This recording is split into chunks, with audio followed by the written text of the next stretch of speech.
World Schools Championship Online Chess 2020. It's a Sunday, and what has lined up for us is the Under 14 Boys Finals of the ISF World Chess Tournament. Hello everyone, I'm Chaitanya Sant, and along with me is, of course, former junior champion, Women Grandmaster Soumya Swaminathan. Soumya, hello, and what a wonderful day lined up for us. Hello, Chaitanya. It's great. It's great to be back here commenting on the ISF World School Chess Championship, online championship. And yeah, I'm very excited to watch the finals of the 14 boys. Yesterday, we covered the under 14 girls, and it was very thrilling to follow the games. And I'm sure today also we are going to get to see some really interesting games and have a lot of fun.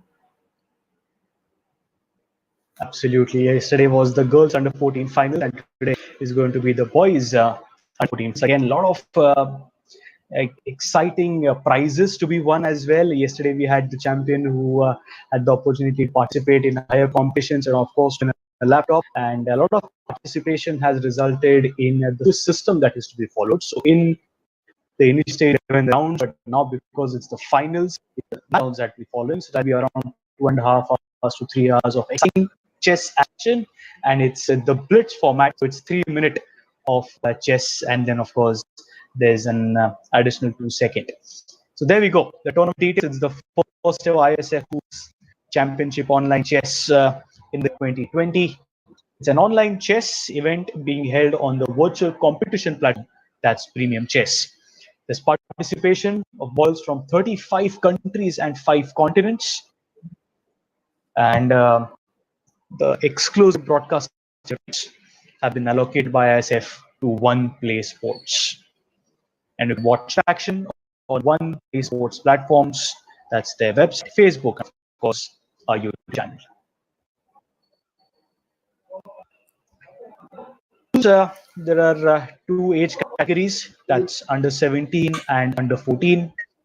All tournaments, as I mentioned, are being played in blitz control, means that every player will have 3 minutes thinking time and an increment of 2 seconds per move. Qualifying tournament, pardon me, are of 11 rounds, and the finals 9 rounds on the number of players. Technical meetings will be made 5 minutes prior to the beginning of each tournament.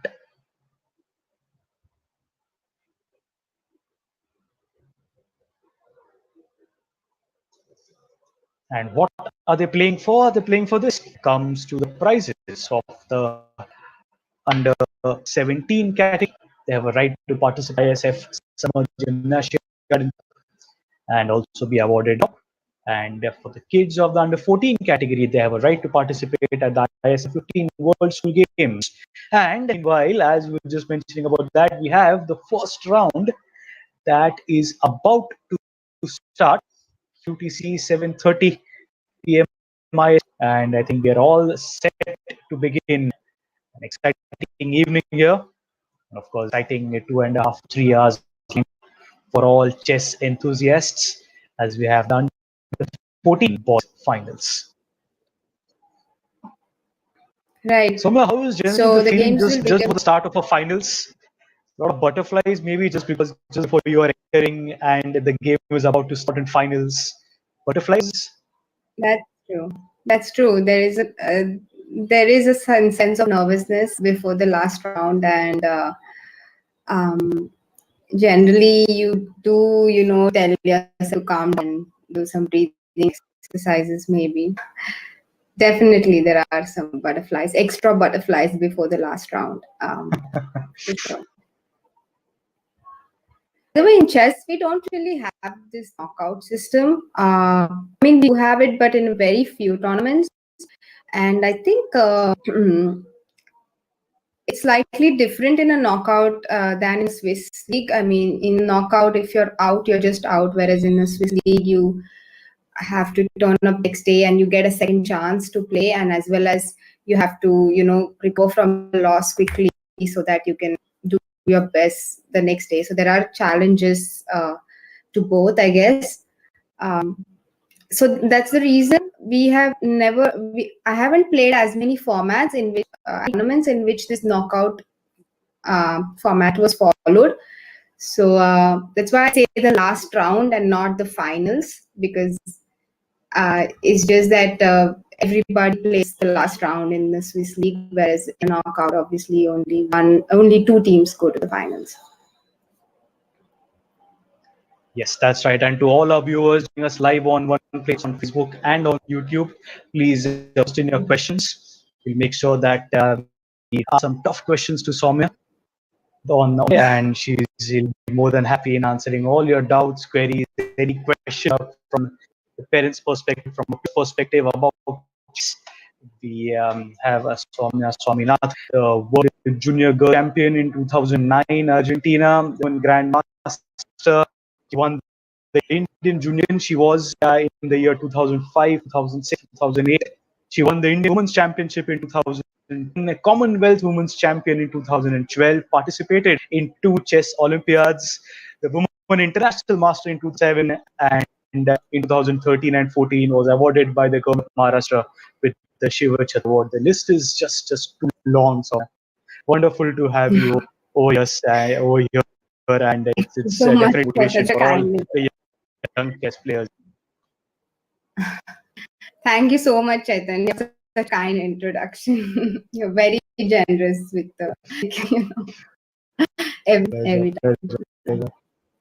We're just fortunate to have you here discussing, because as soon as you go into a completely different zone, you are there predicting, you're there in the chess, as if you're there on the table guiding two young players as to what they're supposed to do next. So that's something that I've kept on saying, that if the players who are participating in the tournament are able to have a look at the YouTube or the link after their match is done, it's a big deal for them. Yeah. Yeah. Do you think they being our commentary? What I might be, genuinely right? think that yes, definitely. I genuinely think so. How was your, whenever you were playing, and if your particular match was being broadcasted, did you go back to watch and analysis of what you did right and what you did wrong? No, because I haven't done that. So I will let players do it. But I have a good idea to do it. Probably would be interesting to see what is the commentator's perspective, because the main thing is that the commentator feel the pressure that the players feel. So all the moves suggested are without pressure, without that side pressure. So yeah, that the difference in thinking is quite a lot between a player and an observer, I think. Yes, absolutely Also, when right. you You're are the here. I one mean, you are taking, not playing. right, Go ahead, Sonia. and also when you are taking a decision for yourself, and you just have to give a suggestion to someone, it's always a different thing, right? So the games have Yes, it is. started. There we The games go have with the first round of the ISF WSC Online Chess 2020, the Under 14 Boys Finals. And the first match is Hriday Sheth and Reed Somadev. Not a lot of difference in the rating points. Right. So this is the Carlsbad structure taken by White, taking on this idea of taking on e5 with the c pawn and putting the knight on e4. Bishop f5. Okay, bishop f5. Yeah, it is possible. I mean, why not? Usually, yeah, you want to maintain the knight on e4. Just wondering if it actually works, or it does seem to work. And now he'll bring the other knight to f6.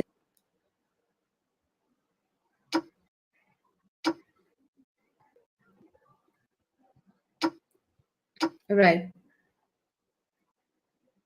And now white wants to play e4 next. So, but still, I think black should anyway play knight f6. He played e4. So probably e4, because what else? Maybe b4. He played g3. Yeah, I would have also considered b4 with the idea to play b5 in case black plays a5. So g3, maybe g3. I'm not sure. Not a bad move, but just not sure if it was necessary to play g3. And the more pawn moves you make, the more you commit. So okay, let's play d4. Expecting black to take on e4, and after fe4, the pawn e4 are and d4 are as hanging pawns, because even though they support each other, no other pawn can support them. So usually they are targets of attack for the other side, black in this case, and they also create dynamic chances for the side which them, white in this case. So there are pros and cons of with and against hanging pawns. So perhaps queen f6, f3 here, or queen c4 here maybe. Yeah, queen c4 is also possible. Targeting f7, so he goes for queen c4. Right, and rook a d8 would be a normal move, I think, in this position. Yeah, bringing the rook into the game, and after you move the knight, there is some pressure on d4 as well. So maybe maybe queen b3 here, attacking b7, but then knight f6 attacks d4. And you can play something like e5 for knight f6. So yeah, I would consider queen b3, but then what do you do for knight b6 is another question.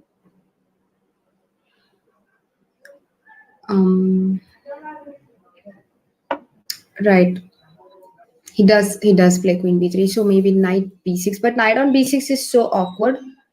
Knight on b6 is really awkward, and then he plays b6. Okay, he probably wants to go knight f8 and knight e6. That is an option. Okay, so he plays rook f2 with the idea of doubling on the f file. So knight f8, right? We spoke about this, so now maybe rook f1, then black can play knight e6, and now for d5, black can play knight c5, and it would be a mess. Okay, he took on f7. So now we have a position where, okay, he will take on d5. Oh, he didn't. He played knight c5 first. That's also fine. Yeah, and now maybe knight into d5 and rook e4. So pawn into d5 and maybe rook d6. But then, yes, rook d6 is possible. He plays g8. Okay.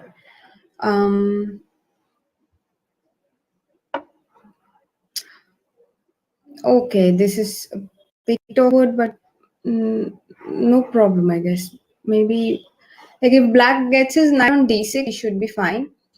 Maybe queen c7 now. Is it possible? Queen a6. Okay. I was. A6. So anyway, the idea is to attack b7 and a7 at the same time. So it's almost the same idea. Now b6 is weak as well. But I think,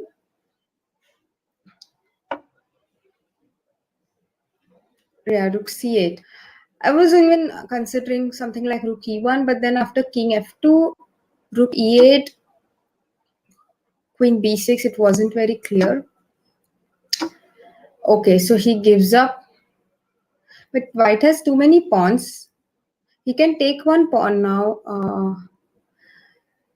How about rook e2 here? Does it work? Rook e2.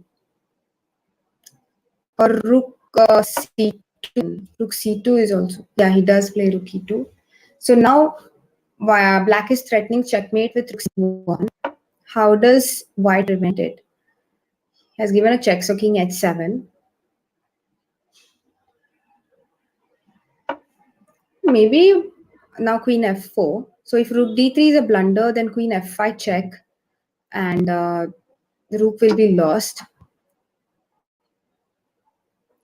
Rook a2, maybe d6 now. But then black plays rook c2. Now rook to c2. How is white defending against rook a1? How about rook to c2, right? Maybe queen f1, queen e4 check and give a perpetual. Yeah, probably white will give a perpetual and take a draw here.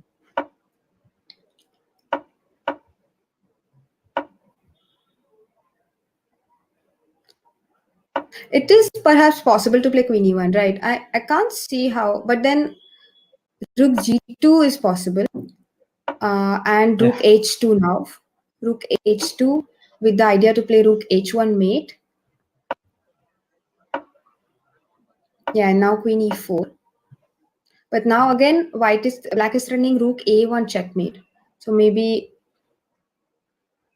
it's better to take a draw here because I really don't see how white could stop the checkmate. Right. Yeah, that was a good decision by white and very good game by both sides. They both played well, I think. Oh, black is from India, Hriday Sheth, Yes, and Hriday white, Sheth. I think white is from Azerbaijan, Raid Samadov, if I'm not wrong. So in the meanwhile, we quickly move on to another game that is in progress. Does Yahor in black has time? No, in black has time Yeah, expired. So white has won. Again, a quick yeah. reminder to all our viewers: it's 3 minutes. So these kids have to be very fast with their movements. For every move, they can get an additional 2 seconds. But 3 seconds time gone, and the match is gone. Oh, wow. Here, black is completely winning because none of white's pieces are moving. Just see the position, just look at the position. Like, white is a pawn up technically if you just count the material, but none of white's pieces are moving. It's a beautiful position on the board. Still have a few matches in progress. Right, black will checkmate on the next move.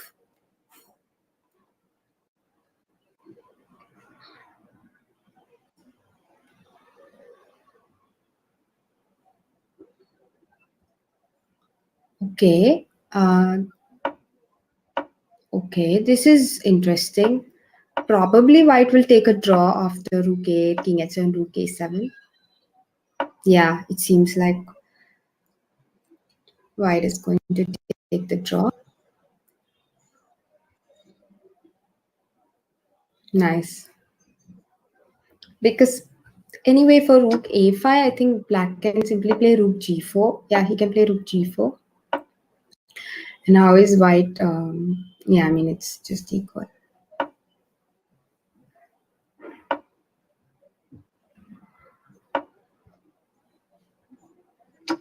Okay, It's and an what if I exciting take first on? round that we are witnessing.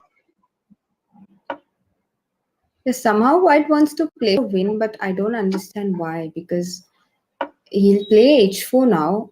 I don't like white's decision to play for a win because it's only black who is going to try in this position.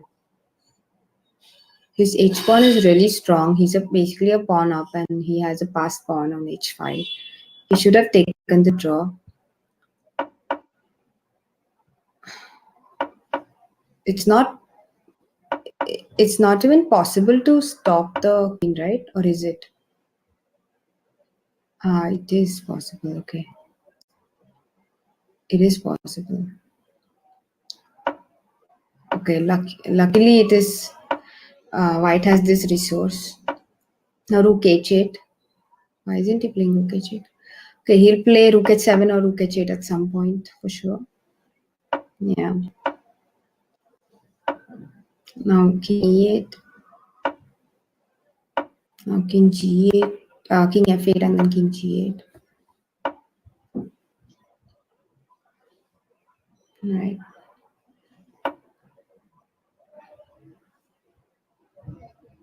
And now for king into g6, you can take rook into f4 and rook into h2, and it's a draw. Okay, he took the other way. Yeah.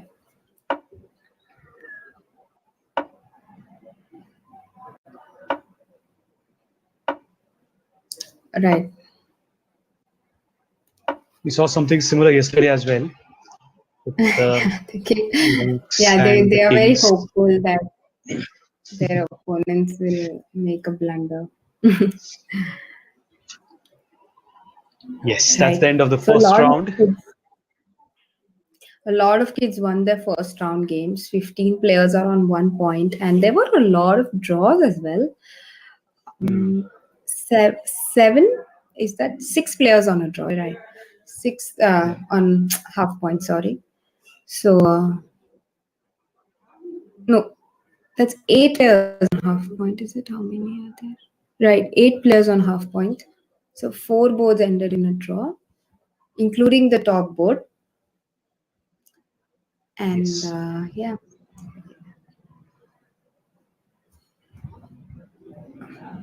They'll be quite satisfied. Better draw than to lose a match. So at least getting half the point. Still 8 more rounds to go ahead. There's a lot of time for them to make a comeback, and something that we witnessed yesterday. We had a girl who had won the first 7 rounds, all 100%, but then lost the last two, and then had to slip That's to the true. second position. That's true. I'm just checking the ranking list, and there is a player on 2328. I think that was the game we saw on the first. Yeah, that was the board we checked who made a draw. And there have been 2 upsets. There is a player, Silch Yahor, who's 2200, 2282, and another player, Yichen Yan, 2279. So they are the second and third seeds of the tournament, and they both lost Yeah. their games. So already in the first round, a huge upset on 2 boards. Yes, wonderful observation there. At ELO, that's also the ratings for these tournaments. Higher the ratings, better the player is as far as the ratings on the online platform suggests. Okay, there are many more games to go, and actually, in 2007, I remember the boy who won the World Juniors, Adli Ahmed. He's from Egypt. He lost the first round, and then he won 9 games in a row, and then he won the tournament. So losing the first round doesn't mean that you don't. I mean, sometimes it just acts as a motivation. You're like, oh my god, how can I lose the first round? And then you're just on fire. So yeah, it depends. Oh, yes, absolutely right. 8 more rounds to go ahead. And in the meanwhile, just requesting all our viewers that any questions that you have, anything that you want Soumya to answer from, please make sure that you write in the comment section on Facebook. Soumya, a question is coming in from Venkat Raghavan. So, how does any player choose what type of tactics to start their game with? Is it something you decide in the advance, or does it depend on the opponent? Yeah, it's a mix of both actually. So every player has a certain repertoire. Some players have a very varied repertoire. They play a lot of setups, a lot of openings from either side. So, whereas some players have a very fixed repertoire, when they are white, they surely go e4. When they are black, they surely go for Sicilian against e4, such things. So, usually, players at least play 2 or 3 setups so that it's not easy for the opponent to read it. And it's also not easy for the opponents to prepare against them.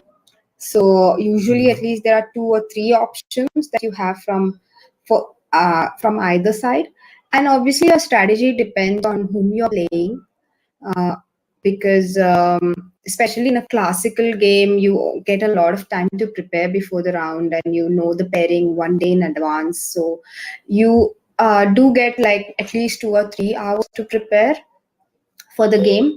So you can go through their games, study their games. Most of the times you already know the opponent, so you know their style and everything, and choose accordingly. But yeah, and at times there is it also it also depends on how you want to play and your mood, right? Like sometimes you're just in this aggressive state of mind and you want to go for something aggressive, whereas so it also depends on how you are feeling in that tournament on that day.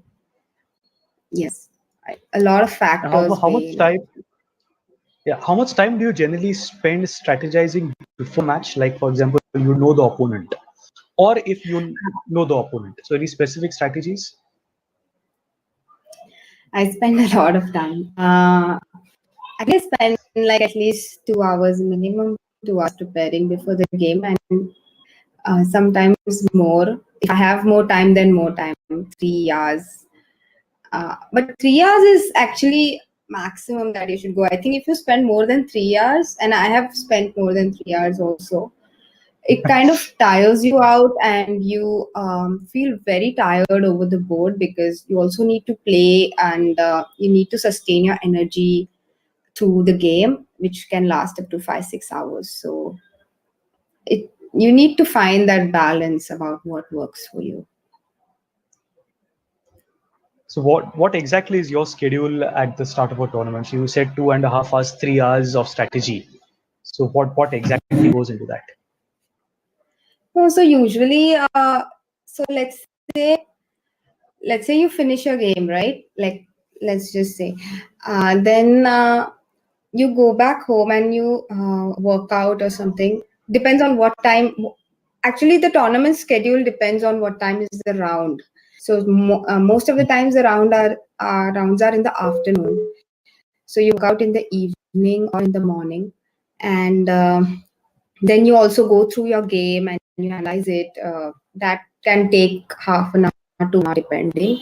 Then you even see the other games that happened in the tournament. You just go through them a little bit at least, uh, and then the next morning you see the pairing, and basically check your opponent's games and check how they are doing in the tournament, what kind of innings they are going for, and then you decide your own strategy against them.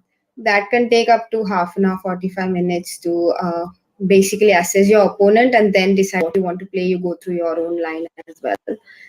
And then you also need to revise your line, right? I mean, we don't remember it. I mean, there are so many lines and there are so many things that you go through. It's hard to remember everything. So you definitely check your lines before the game and check if there are any latest games that you missed. So yeah, that's the kind of routine. So yeah, the games have And started. Games have started, and we have Stribuk Artyom on the top board playing white against Tarhan Adar, and it's a Catalan opening. I really like it, by the way, from white. I think it's very comfortable to play from white. Of course, it's like QGD, which is the structure Black has opted for. It's called Queen's Gambit Declined. It's one of the most popular and most solid openings. So, but this B6, BB7, usually Black doesn't go for it so early. And I like how White has handled it, but I think Black can take on E5 maybe. Can can Black take on E5? Yeah, he he goes for does, he it. does, he does that. So knight e8. I was thinking about knight d7 and uh yeah, but knight d7, knight d5, and it's a bit awkward because knight c5. Um, white could have gone back queen d1.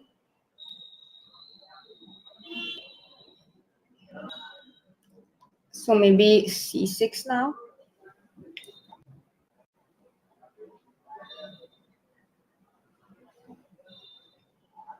Oh, but c6 e4. Oh, and it's lost. There is no defense. Ah, no. As in not lost. It's knight c7. Okay. Sorry, my evaluation is changing with every move. Maybe bishop f4 now, not taking the bishop on d5, and it should be okay. Because there is no need to take the bishop immediately. Why not develop pieces first? Bishop e3 is actually better than bishop f4. I think bishop on e3 is better.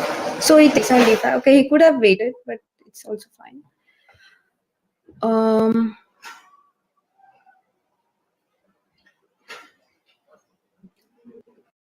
Yeah, suddenly white is much better. So maybe this knight e5 operation was not so good. Now that I look back, it's easier to play as white this position. That's the problem. And the pawn on d5 and the knight on c7 is restricted in defending it. Maybe queen c7 is an option now. Queen c7, is it possible? Oh, sorry, queen c6 then. Queen c6, rook c8, queen b7.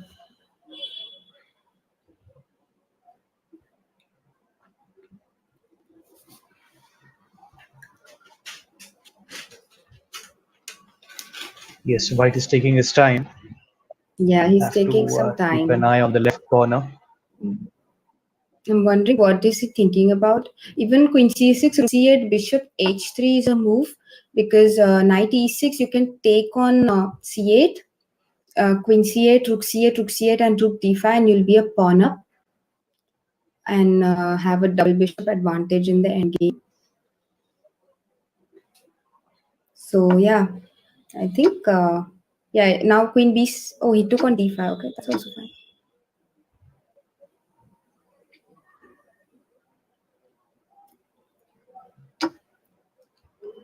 Yeah, that's a more straightforward way of playing. I would have preferred to keep the bishops, but it's fine anyway. White is, I think, much better now. He's a pawn up and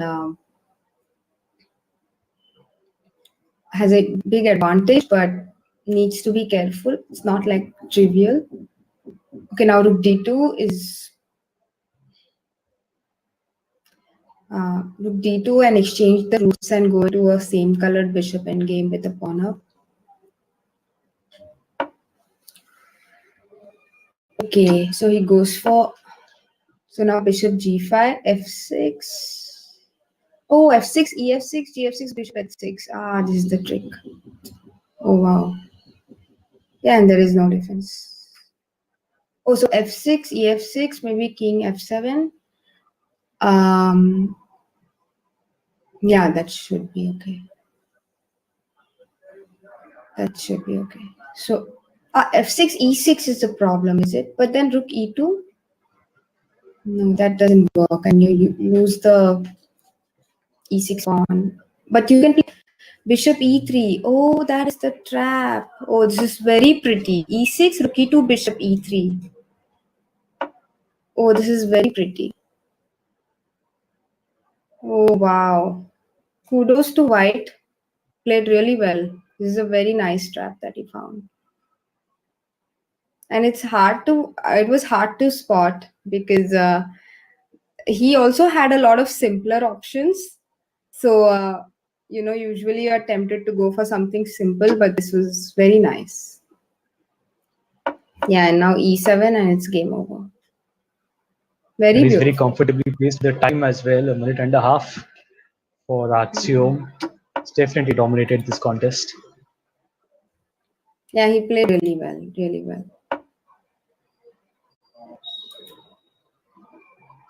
Definitely.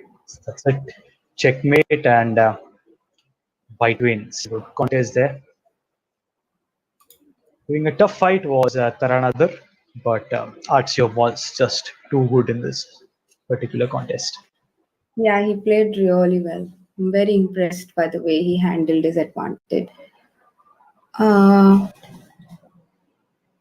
Right, so white is completely winning. He can play a lot of moves here. He has 2 minutes 16 seconds on his clock as well. Seems like he didn't take any time to think. He was just playing on bullet mode, I think. Just look at the amount of time he has at the end of the game. That just shows his domination. And Yeah, it's quite a few very hard to contests play so remaining. fast. Mm-hmm. Mm,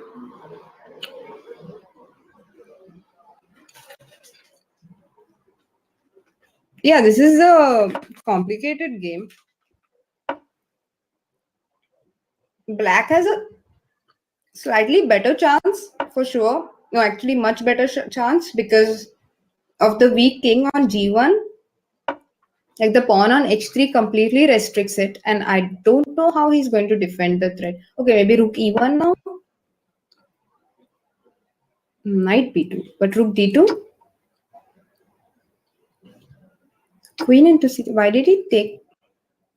That was such a big blunder. I don't. Oh, that was such a big blunder by black. That was not required at all. He could have simply played rook d2 instead of rook c3.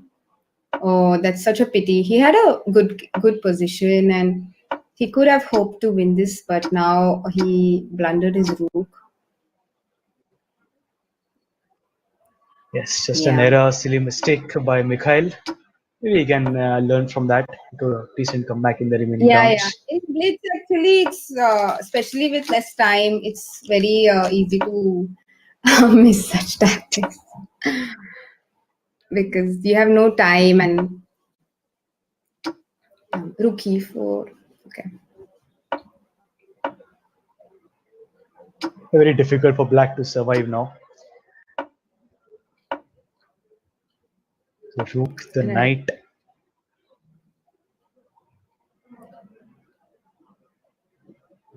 Yeah.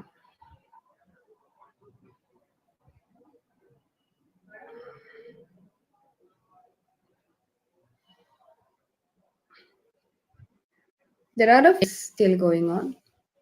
Yes, move on to Okay, the white third board. is white is completely winning here as well, but he has both of them have very less time. Uh, so that is the issue. Oh, that was a nice trap. Did you see rook g6, queen into g6 would be stalemate? But okay, he took with the king. Yes, good fight there by Javed Mohammad in white. Yes, still one go in the second round. Soumya, your take Yeah, on here this? also. Yeah, white is a piece up, so he will surely win this. It's just a matter of time. Yeah.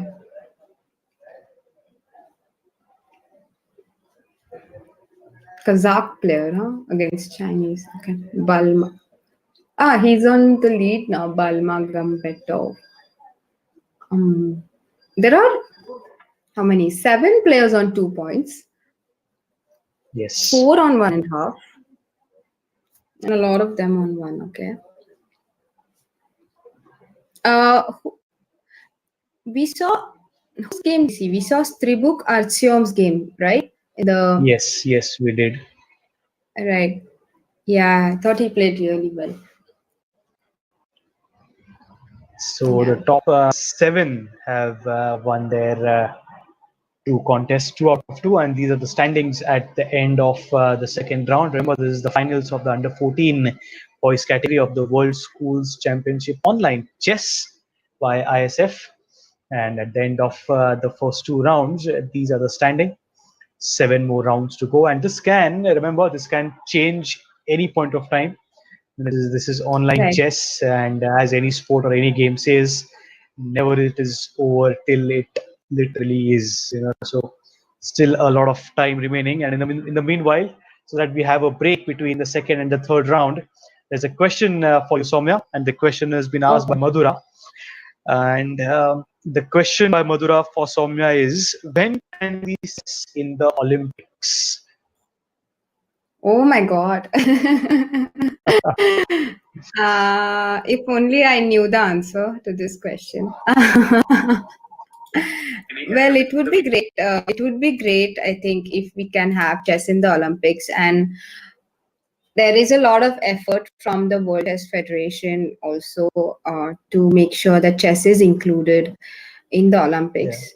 But I'm not sure what is stopping chess for this to actually happen. I'm really not sure what is it that what is the reason that it hasn't happened already. But I think as the pandemic has shown, chess can be very attractive to even watch as a viewer.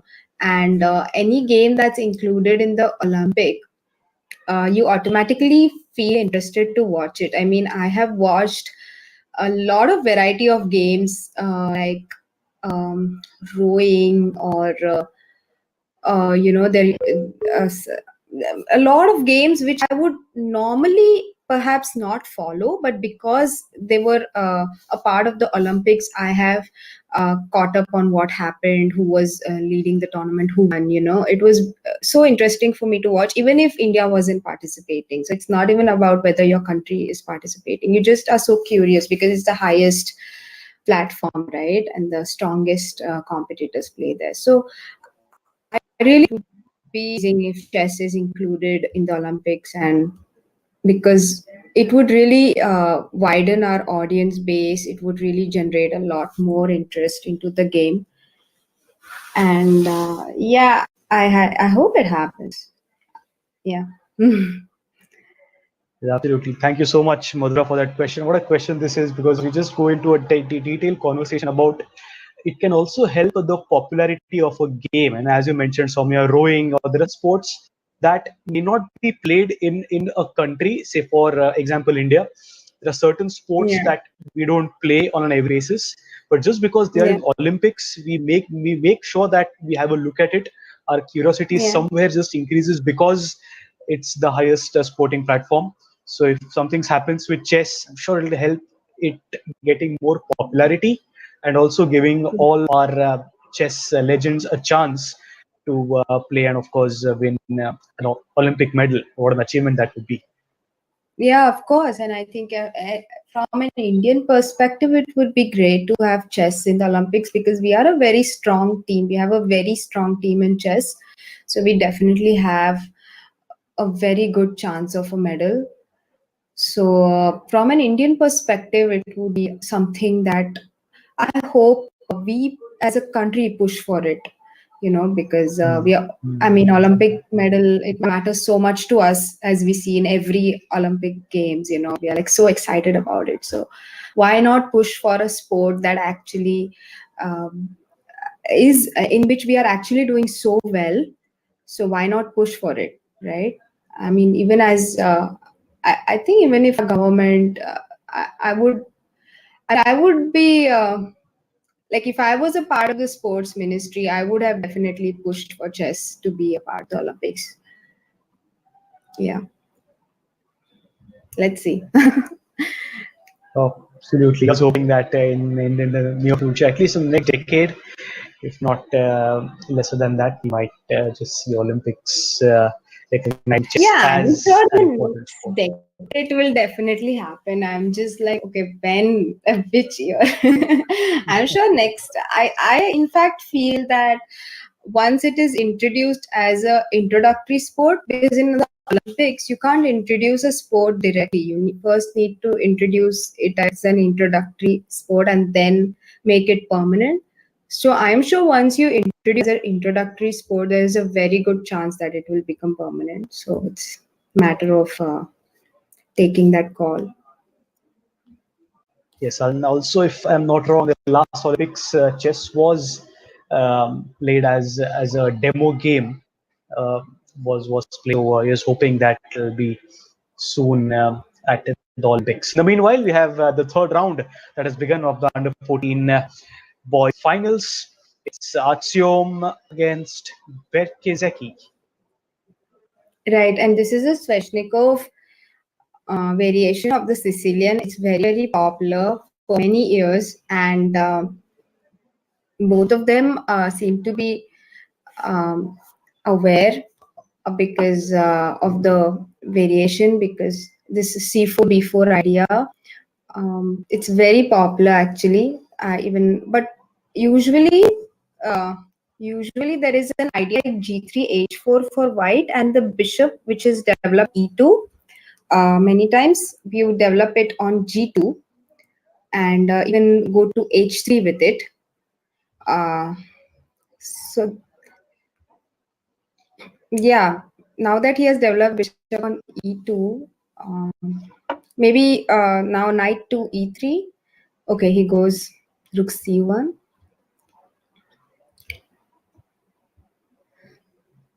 He does not want to move the knight on c2 because he does not want to give the d4 square for white black's knight. But I'm not very happy with this move rook c1 actually. Yeah, like bishop g5, and now if you play knight e3, your knight is pinned. And now black can play f5 on the next move. Maybe white could have played, instead of rook c1, white could have exchanged the light squared bishops with bishop g4. That was possible. Yeah, rook c1 was not required actually. But okay, nothing, no big mistake has happened. It is fine. It's a normal position. Probably he can play f5 now. Let's see if he goes for it. Okay, he plays queen b8 with the idea of queen a7 and queen c5. He wants to place the queen on c5 where it will cover a lot of important squares and prevent white's ideas. Yeah, so he goes for g3. He wants to play h4 next. I'm pretty sure that white will play h4 now. Oh, he plays king g2. Okay, fine. Wants to maybe even play f4. Okay, that is another possibility. Play f4, f5. Right, he definitely wants to play f4. Otherwise, he wouldn't have played king g2. So he moved the king from the pin, because now at this moment the pawn on f2 is pinned because of the queen a7 and when the king was on g1. So he removed the king from the pin.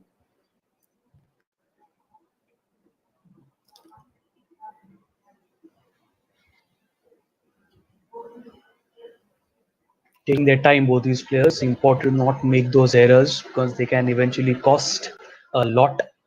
So make sure that each move has to be perfect, and more so with the control of the mouse. You just need to be careful with what you're clicking and with your next move. Bishop h6. So it's sort some kind of prophylaxis move against f4.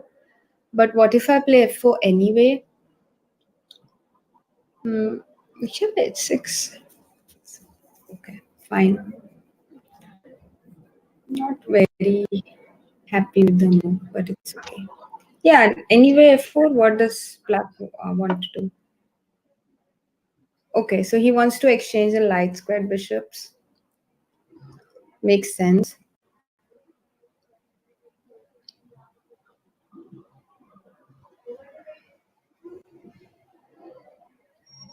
Maybe he wanted to play f4, ef4, gf4, f5. Probably. Yeah, that probably was his idea. So now maybe rook. Acha.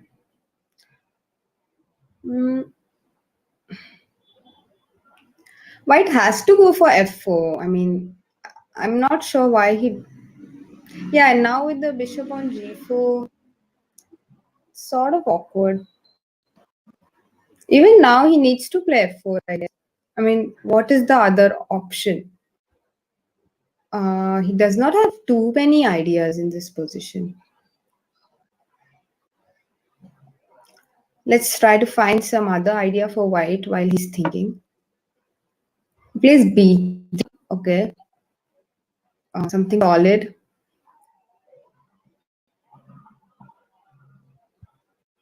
So probably black will play queen c5, putting his queen on a good square.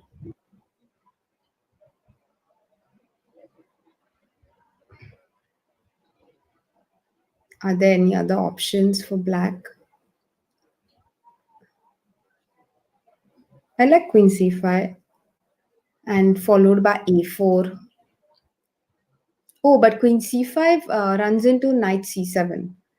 As in bishop e6, fe6, knight c7, and then yeah, black loses an exchange. So actually, queen c5 would be a blunder, and I'm glad that black didn't go for it. He played rook a d8, supporting the pawn on d6. Okay. Um. Oh, he took on e6. Strange decision. Strange decision by white for sure to take on e6. Now black is very, very comfortable after this exchange on e6 because he controls the d5 square, which was the main weakness in his position. And after f into e6, the pawn on e6 controls the d5 square. He can even play d5 himself at some point.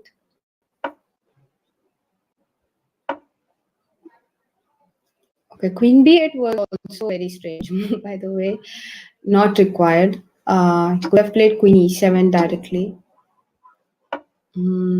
Both of them are very low on time, and now maybe it's going to be a draw, some kind of a draw, because how does any side make progress? Yeah, now he needs to bring his king into the game. Okay, he doesn't go do that. He wants to put his knight on c5, I suppose.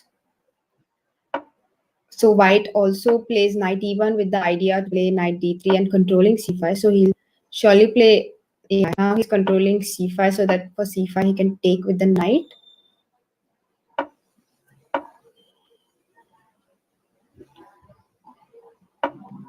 Yeah, let's see. Are there any good ideas for either side to break through in this position?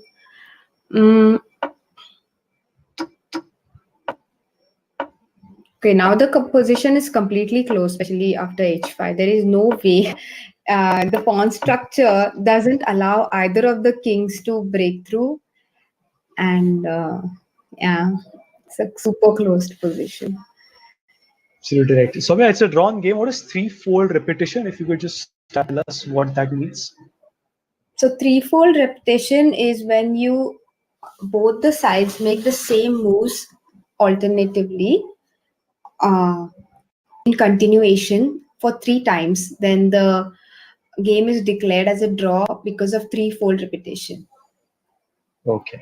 So that is something you need to be careful of in case you are playing for a win, that you don't Yeah. there are times when you by mistake you make repeat the move thrice, and obviously alternatively you can't repeat the move on immediate consecutive moves. Like for example, in this position, knight h5, knight g3, knight h5 would be and if black also plays rook g8, rook h8, rook g8, like both the sides need to make the same moves basically. Okay.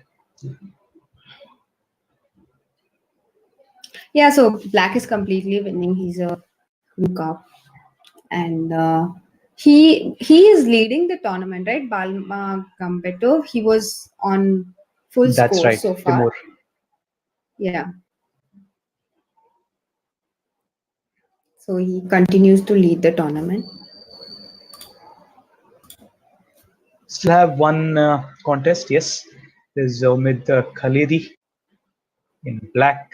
There's Hussein in white. And we're heading Soumya. Is it time over for white? No, it's not. Still has 4 seconds.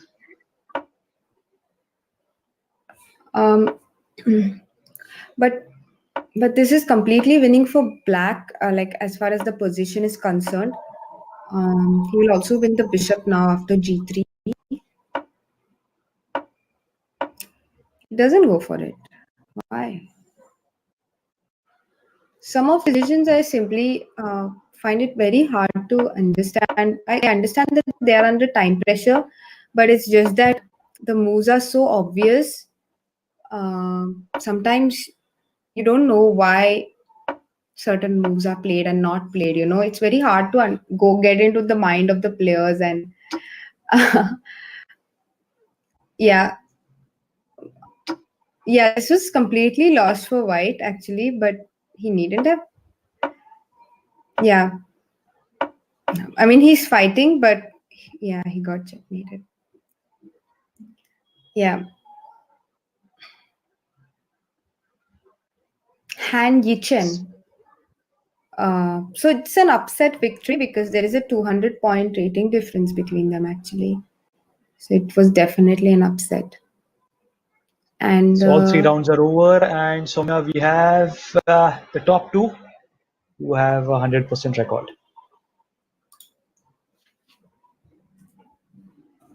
right. So we'll see a match between Noor and Elia, I guess, the next round. And there are how many players? 5 players on 2.5, and 7, yes, 5 players eight, on 2.5, yes. 9 players on 2 points. 9 players on 2 points. So yeah, still quite very close. But already in the next round, we could get a sole leader already in the fourth round.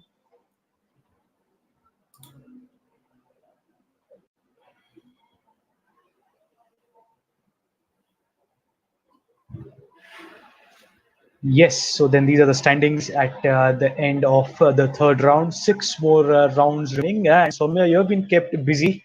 You have another question coming in on Facebook, and this question has been asked by Hiram. The question is, Soumya, what can be done to increase the popularity of chess among youngsters in India to make it as popular as a few other sports? Actually, yeah. So actually, right now, I think it's much more popular than let's say 6 months ago, thanks to streaming and YouTube and online chess tournaments like this, the ISF World School Championship that's being conducted online. So because of this whole new chess boom which has happened online, the sport has definitely become more popular than 6 to 8 months ago, much more popular. But for sure, a lot more can be done. I mean, now that this new audience has come in, uh, I think to keep their interest sustained is also a challenge. And for that, we definitely need to have exciting events continuously online as offline. There need to be two separate kind of events happening. And I think a chess league would be the most obvious answer. I am aware that a lot of people are planning it, are interested. So I hope it will happen soon in India, Indian Chess League. That would definitely be very exciting to play, exciting to follow. You will have your favorite teams and favorite players playing very, very strong as well. So something like that. Yeah.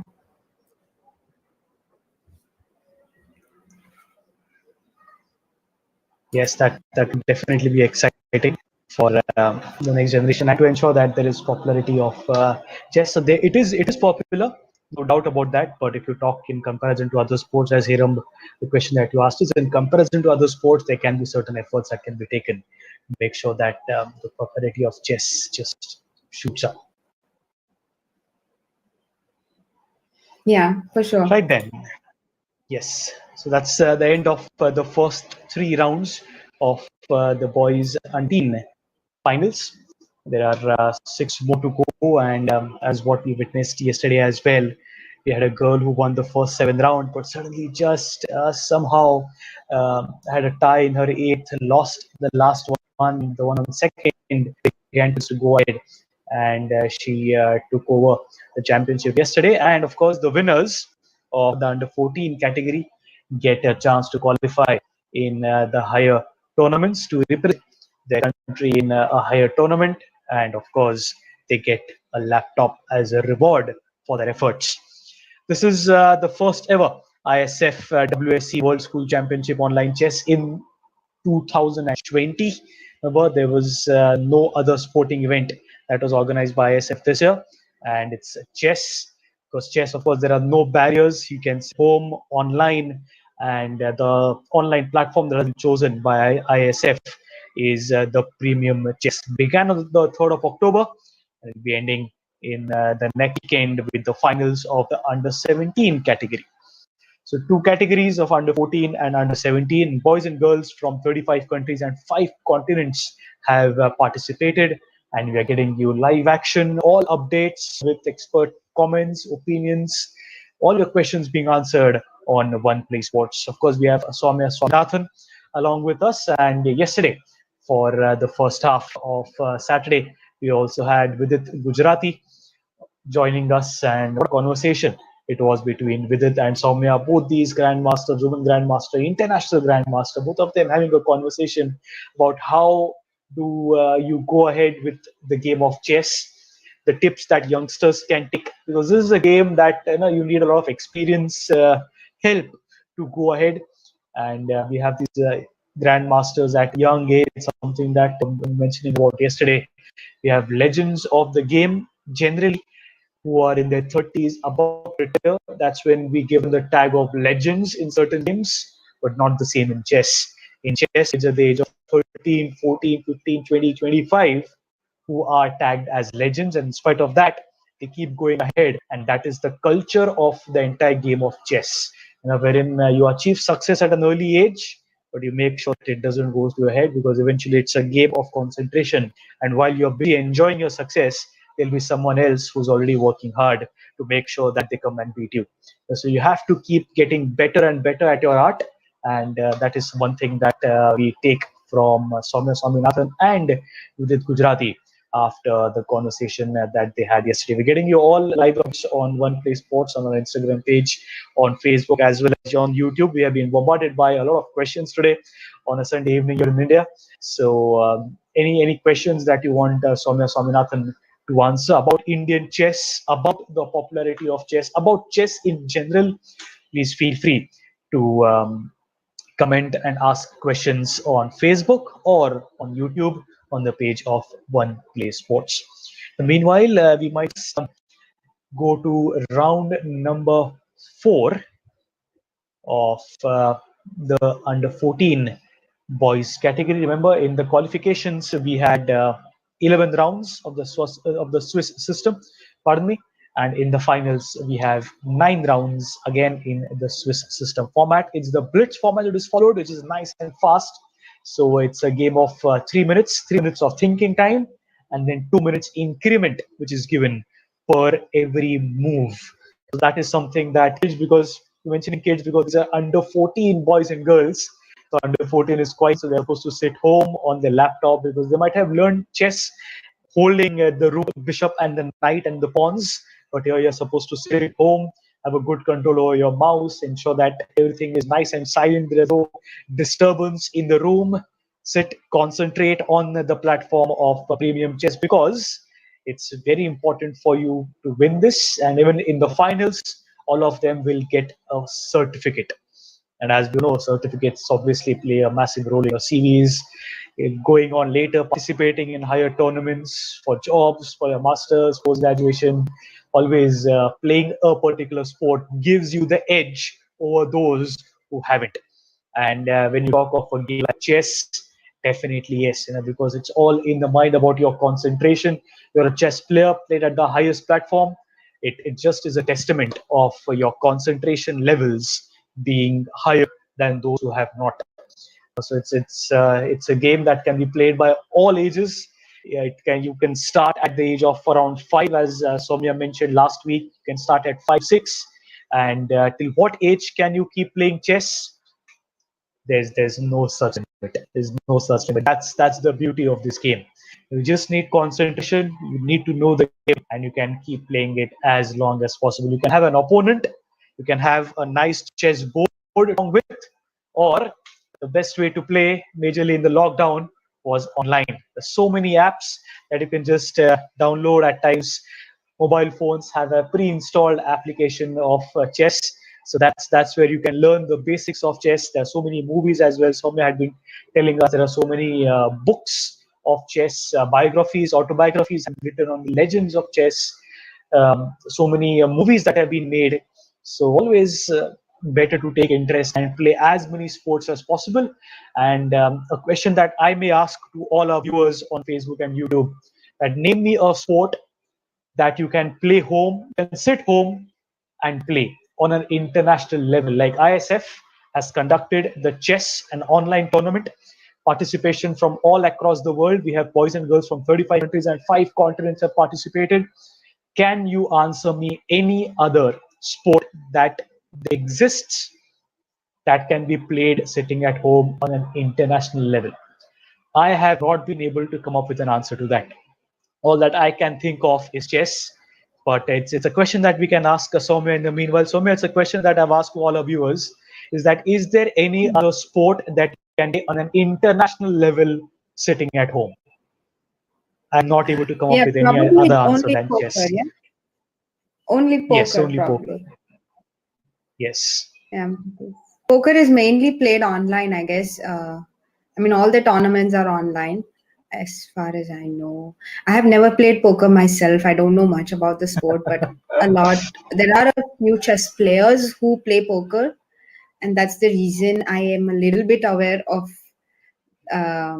the topic and of the kind of tournaments, the kind of prize money they have. So yeah, but yeah, chess is also, I don't know, is uh, I think you have to enlighten me on this. Is poker legal in India? That also was a question I had. I wasn't very There's sure. so many advertisements. There's so many advertisements that definitely come in that you can sit Uh-huh. home and play poker. But I'm not sure that we Okay. can encourage our kids into playing it. We can definitely Yeah, do yeah, it yeah. Of with course, it's not chess. for We kids, can definitely only do for it with adults. chess. But even that part, Yes. I wasn't sure if, because yeah, as far as I think every country has its own laws, so Yeah. I'm not really sure if in India we can actually play poker even online. You have to be a little aware of the laws surrounding it, I think. Yes. Yeah. No such restrictions for chess, however, as there was mentioned, no start at 4-5, and you can keep playing it as long as your concentration levels are there. I'm not able to think of any other sport that we can encourage kids or anyone to play online in an Yeah, international for tournament. kids, yeah, for kids, I also can't think of any other sport. Yeah, nice point. Thank you. It's a great point you made about chess. That probably there's no other sport kids which they can play at home and online without any. I mean, it's almost the same. Yeah, it's an international tournament. It's almost the same feeling as you're playing opponents from all over the world, and also in general, it's so nice to. It's such a nice way to get to know people from other countries and get to know them, get to know a little bit about their culture. Like even in that aspect, I mean, for the kids, imagine many of the kids playing in this tournament. For them, it must be their first international event, and they're getting to Yes. play kids from countries like, let's say, a Kazakh kid playing an Iranian kid, an Indian kid is playing an Azerbaijani kid. So they it must be raising their curiosity level as well about how is the world, how are things in their country. For sure. I mean, when I played my first international tournament, I read up a lot about the country I was visiting. It was Spain, and I read up a lot about that country. And even when I went there, I got to know a lot of things which I hadn't learned through my school books yet. So yeah, I mean, I think for the kids also, it's not only in terms of chess, but in terms of growth. Also, I think it's a great opportunity to be able to play this tournament. Yeah. Yes, absolutely right. Absolutely, it's massive. Playing online, and you will get to chance to participate in higher competitions, get a laptop, of course. You'll get your certificates as well. And just sitting at home, and ISF has given you a chance to participate in an international tournament. And kudos to ISF and getting a live update on One Play Sports. And that's how you make the progress to a particular game. Now, you need to have the backing of the associations and also of the broadcasters. In the past decade, broadcasting has also become so important. Like for a game to reach a wider audience, how will a particular game reach an audience? It is through broadcasting. And so Yeah. broadcasting has also made it very important, and it's a very important aspect for any game to have the right broadcasters to make sure that the popularity and the reach of the game increases than what it previously was. Yeah, for sure. I mean, it's otherwise the only thing you get to know about the game is the result. You don't really get to follow the game Yeah, unless it's being broadcasted. And that thrill is completely different to watch a game live, to be curious about what's going to happen, to have those butterflies, that nervousness within you as a fan, as a viewer, as a spectator. Um, to apply your own mind as to what kind of strategies should each side make. Yeah, I think you get to learn so much just by observing, and that is possible only because the games are being broadcasted. Otherwise, all you will know is the score and what, I mean, how does that help? Not absolutely. much. That doesn't help at all, and that's interesting as well. I mean, Yeah. it's the excitement of watching a contest, watching a match is something which is unparalleled, and maybe Mhm. just 3 minutes and the blitz maybe just increases the curiosity because it's fast paced. Yeah, for sure. Blitz, I think, is a lot of fun to play as well as follow. And also, uh, yeah, and I just yesterday me and Vidit were discussing this, that how when like a lot of people used to think that playing blitz and rapid can be harmful to your game actually, because um it's like getting an instant reply and responding instantly, whereas in chess you need to think, you need to be patient and wait for your opponent to make a move and be patient all this while. That is one aspect to it, but I think blitz also improves the game so much because you learn, your reflexes get faster, your decision making skills improve because you have to learn to take quick decisions in a short span of time, and your tactics and pattern recognition improves a lot. So of course nowadays this myth doesn't exist because we can see, all these prodigies, the young prodigies in chess nowadays, they are amazing at blitz, and that's how they came up. They used to play a lot of Mm. blitz online, and that's how they improved their game. So we have realized that it's just a myth, and there are so many such myths that govern sport, and one by one they are getting broken. And I think our minds are just opening up more when we explore more opportunities. Like, for example, conducting this tournament in the blitz format, I think was it's amazing. I mean, not only the kids but even for the viewers, I think. Yeah, it makes it so much more fun and interesting. Yes, that's right. These are changes that are important for any game. We talk of evolution. Games also need something of that. You've seen that happening with cricket, soccer, hockey, kabaddi as Exactly. well. Major Exactly. Yeah. leagues coming in just to cater to the audience, to a younger audience. And Yeah. I mean, just can be your personal opinion. There is nothing wrong. You're not altering the entire game. You're just making it more exciting and making sure that there are youngsters who can participate more in this. And that is how you take the game ahead. Yeah, sure, exactly. Like I remember when T20 was introduced, a lot of people were very hesitant to accept it. They were like, "Arey, itna fast kaun dekhega?" And nowadays, people don't have patience to follow T20 also. They're like, T10 kab niklega, So I think newer formats are always good and always welcome, and obviously the older formats also exist, right? They don't go away anywhere. Yeah. So you're just adding something to the game. Actually, you're not subtracting anything. So that's amazing. Yeah. Yes, that's what associations will also have to keep thinking about. Make sure that there is more attraction that creates, and you can have more and more younger audience. Happens with cricket, happened with kabaddi as well. There are certain rules that have been changed a little to make sure that there is more attention of the broadcast and of the youth towards the game. And that's also what we are witnessing here in blitz format. 3 minutes, difficult to play, maybe interesting, but definitely surely very entertaining to watch. In 3 minutes you just enjoy the game, and then you get a result at the end of 3 minutes. Yeah, it's a lot of fun for sure. By the way, So what which would you form of prefer playing? Go I ahead. was going to ask you which form of chess do you like watching? So as a broadcaster, I would prefer blitz because it's very quick. And in the classical format, there are a couple of matches that I've done, gives a lot of scope for conversations to go ahead, because as you said, there's a lot of time, and at times it goes for hours and hours. And in blitz, it's quick, so it's good for the audience as well at times, and as a broadcaster, it becomes good. As a player, as an amateur player that I am, I'll always prefer playing the classical without the time barrier in my mind. So because that adds on to the pressure. Only if you're a pro, you Right. can go ahead with looking at the time and making the moves.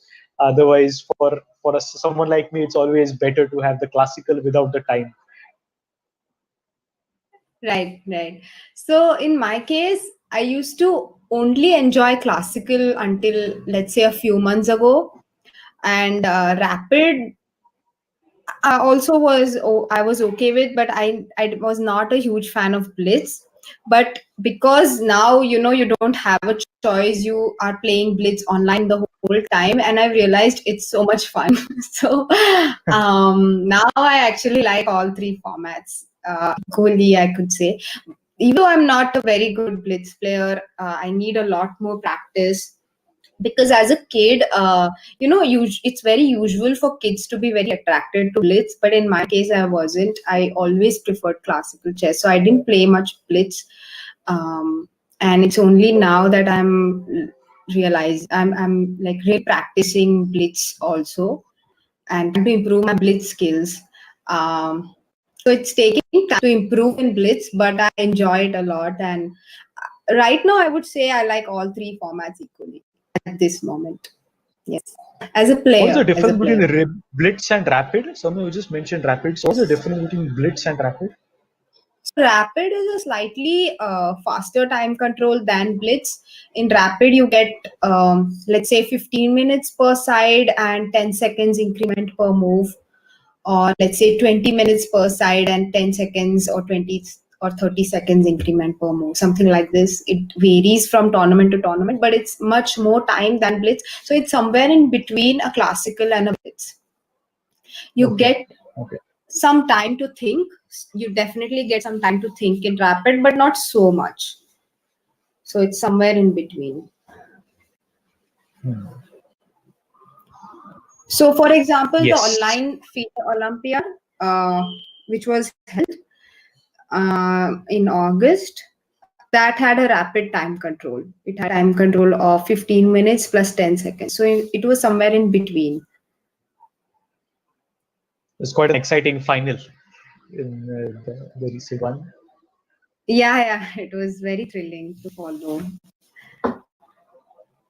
So I think we can expect the next round to begin shortly. Uh, Yes, yes, certainly should. the It's the three first three rounds rounds are are done. over, right? Yes, three Yes, rounds are three over. rounds. Maybe a technical meeting before the fourth round is what is taking the delay. Because, of course, remember, this is the online platform of premium chess. So, for the rules to be conveyed or for maybe the rounds to be done, might just be Right. a little extra time that is being taken. And we're receiving a triple line for the question that we asked: any other sport that you can play online? Um, Mhm. they're saying maybe a snooker or a billiards. Uh, Not majorly sure about that, because when it comes to snooker, it's all about your finger movements and how do you place it. Online, it's just about hitting the ball to the other one, the cue ball to the other. So, not sure Right. whether it can be played on a international platform, because it's all about how you place your hand to make sure that the ball hit it well. Yeah. Which not the same with chess. Chess, just to pick your horse or a knight, you don't need a special training for that, but you need special Yeah. skills for playing snooker. So, Yeah, for sure.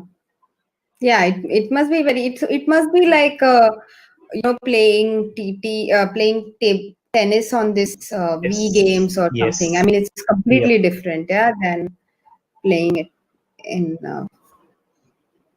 person. Whereas chess is the closest, online chess is the closest you can get to playing in person. It's not that different. It's different, but not so much. yes, that's right. Because there's no special training for you to pick up your rook or your knight. And there's this also one point that comes to your mind is how many there are little sports that may incur an expense for you to play, like for example Mhm. equipments and so on. Going to a particular place, purchasing equipments, better the equipment, at times better your performance will be. But it's again not Right. not the same with chess. I mean, it's just the same equipments.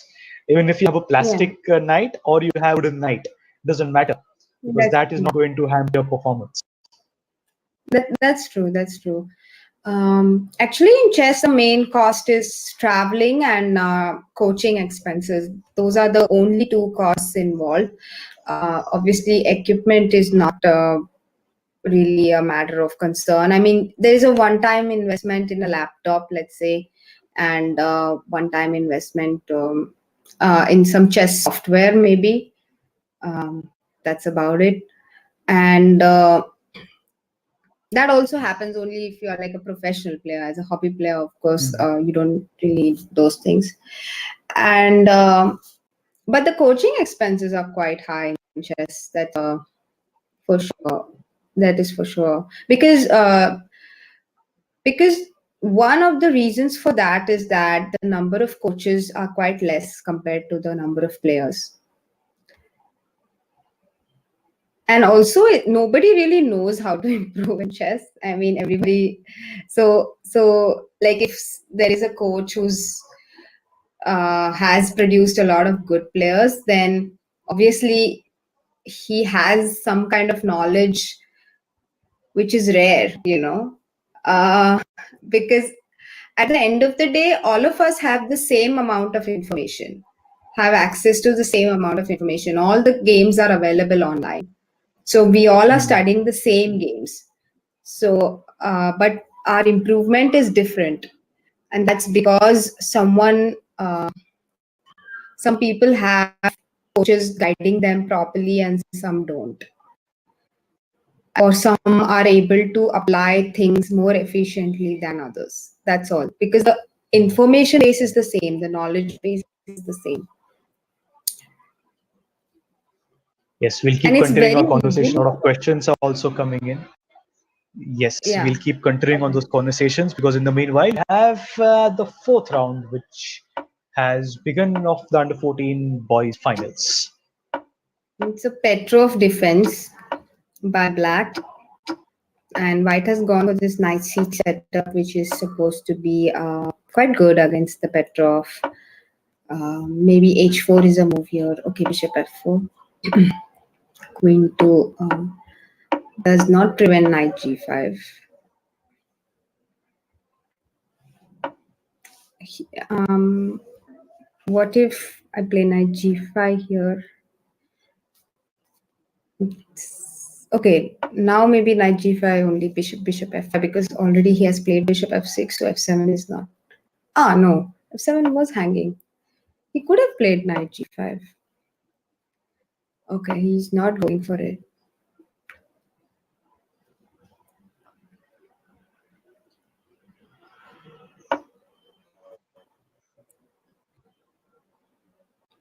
Now he's threatening knight d4 because the knight on c6 is pinned. Maybe black can play a6, but then white can go even bishop a4.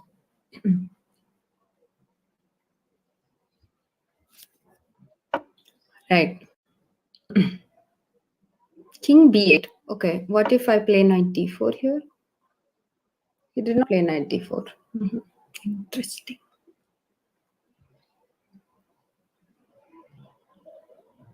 So bishop e3. Okay. Mm. Maybe now knight d4. Why isn't he playing knight d4? Knight d4, bishop d4, c d4. D5. Bishop was better on F4 actually.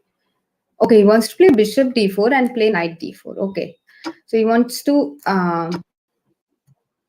spoil black structure.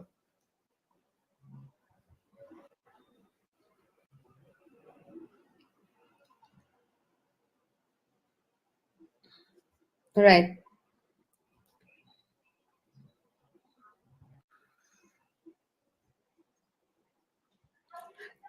I think it's okay. Black is not so bad after, let's say, knight c6, bc6, but he should go for it because that's the reason he went for this whole operation. So he should definitely, if he has a chance to spoil black structure, then he should go for it. Yeah, but black is fine. It's not like he's so worse or something.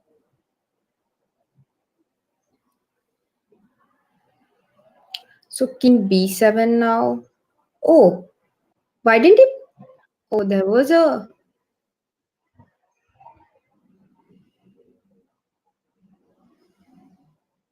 Oh, there was a trick. There was a trick, but it wasn't working because let's say rook e7 on the previous move, black would have taken queen e7. Because for rook into e7, there was something like queen d5. And after cd5, bishop d7, rook into d5, white would be a pawn up. But it wasn't working of rook e7, queen into e7. Okay. Even c4 was a move actually. Okay, he plays b3 with the idea to play c4.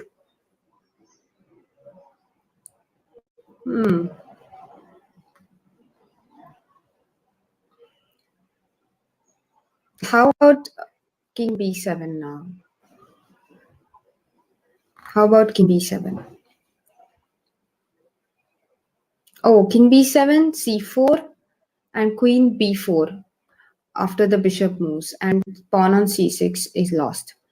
So that doesn't work. Okay, what are our other options? Rook into e1, let's say. Rook into e1, rook e1, queen e1. And now king b7. Is it possible? But even then, white plays c4 and followed by queen b4. So even that doesn't work. Queen g5 he played. But now white is simply winning a pawn after c4, either now or after queen g5. Yeah, so white will be a pawn up in this endgame, and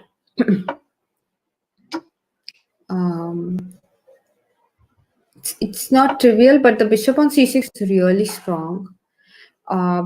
Black's only asset is that he has the e file in his control, and it can't be challenged by white rook. White can go something like in rook d5, and yeah, now rook d5 is possible, but better, more stronger actually. After rook d5, white wins another pawn, and there is mate on a8 after. Oh, he didn't play that. Why didn't he play that? Probably he missed it, but rook d5, rook e5, rook into e5, pawn e5, and he would have been. I think it would have been much easier to go for that. He played king d4 instead. F6. But actually, white is much better. Even now, he can go back king c3 and go rook d5. He can still go for it. Oh, he wants to play c5. Okay. And after dc5, king c5.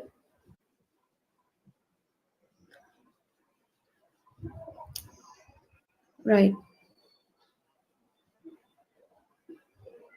There's going to be time pressure on black now. There's 13 seconds, 15 now, 2 seconds increment per move.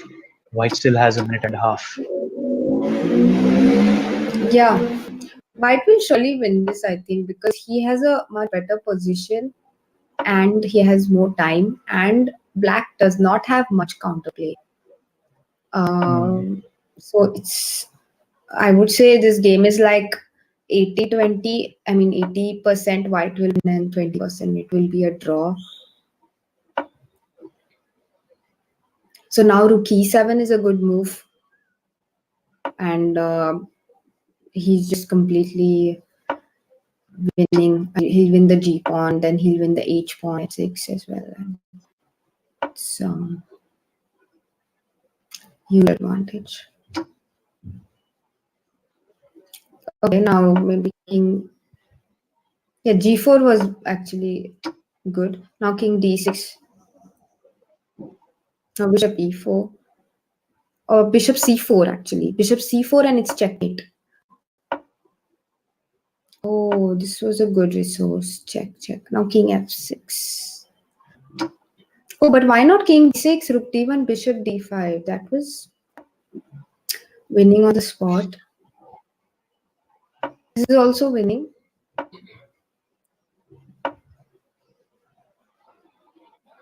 So rook c7. Rook c7 now. Oh, why rook a7? He did not see that rook a8 is control. The 8 square is control. So white shouldn't blunder with rook a8. Otherwise, it would be a pity. Let's say king e5 now. Played king g7. Okay, bishop f5.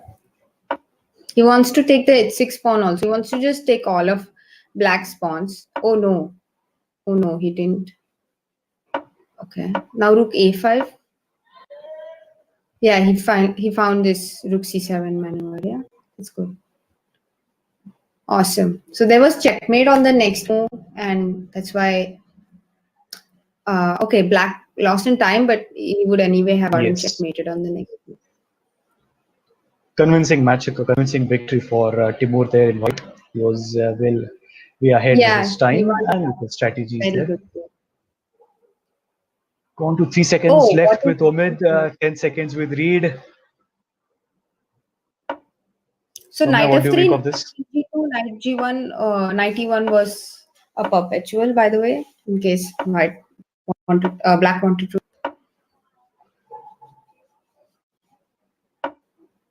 Black is a pawn up, but there is no way to. Okay, he can play king h7. Yeah, he could have played king h7, but then white would have played queen e7, and wasn't very clear. Or knight f6, even knight f6, knight e8, he could have played. Still a few more games remaining in the fourth round. Simon and Artyom. We have seen Artyom playing before. Right. Yeah, he can take on f6. I mean, yeah. Yeah, it's going to be a draw.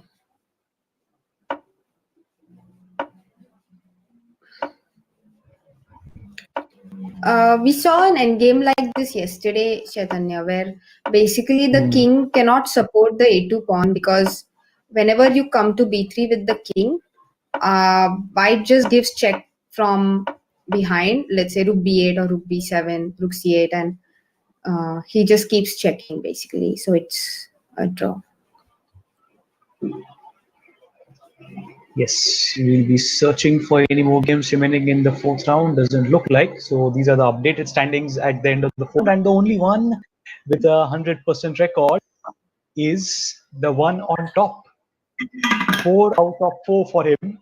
With 3.5, we have won. And with a score of 3, we have around 7 with the score of 3. Yeah. So we have a clear leader now in this round. And just one boy on 3.5. So clear second position. And quite a few boys on 3. I think next round will be between Balma Gambetto versus Kaput Sioglo because they haven't played against each other. So yeah, we'll have much more clarity on the leader position after the next round. Yes, also to The mention top the one seed is from on India, feedback. Hriday Sheth is on 18th with a score of 2. There's still a chance for him to come up because there's still 5 more rounds to go. So even a score Right. of 2 can get you on the top. Yeah, for sure. Um, Also, the top seed is on 3 points right now. So he also has a chance to win the whole thing. 3 out of 4. Samadov.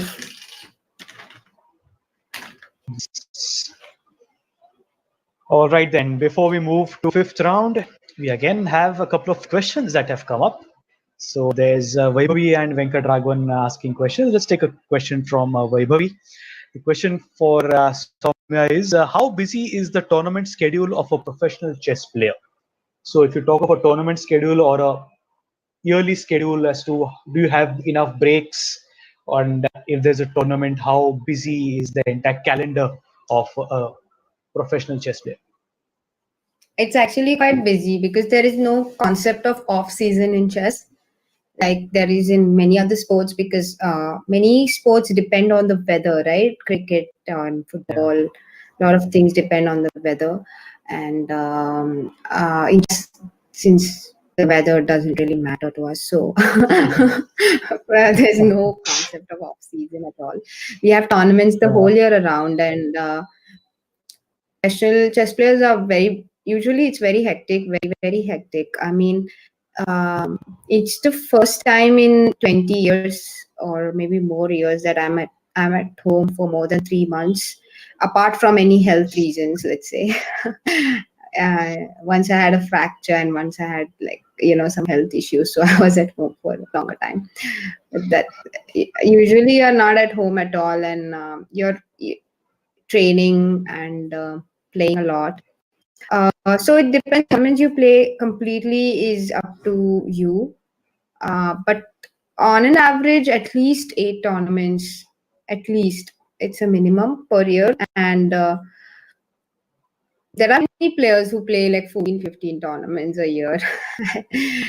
I don't play so many. I play something like between 8 to 10, depending.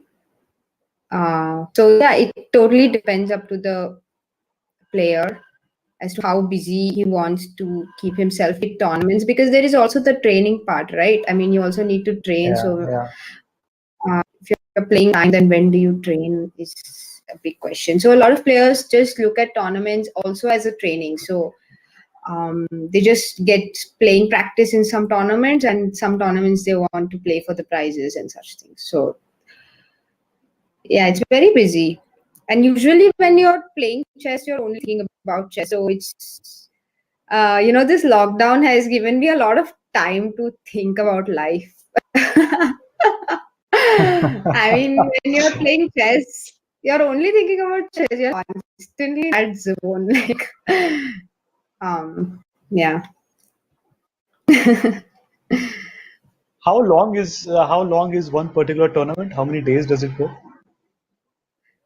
About 10 to 12 days. So basically, there are 9 rounds or 11 rounds, depending, and there might be a stay in between. And obviously, you need takes like a couple of days to travel, and so you consider all of those things. So approximately 12 days for a tournament. And a lot of players like to combine tournaments. They like to play 2 or 3 tournaments in a row, whereas there are some players who like to just take it one tournament at a time and come back home and rest and then go again. So that also depends on how you approach, how you schedule your tournaments. Scheduling is very important because uh, many times, I mean, as a chess player, you obviously want to play chess as much as possible. But there's this but it is very important to actually make a good schedule that suits you and that helps you bring out your best. So you Yeah. shouldn't burn out. So scheduling is actually a very important aspect also of being a professional chess player. And yeah, it is something that I have given a lot of thought to during the lockdown. as to how I want to make my schedule, when's the tournament starts. Yeah.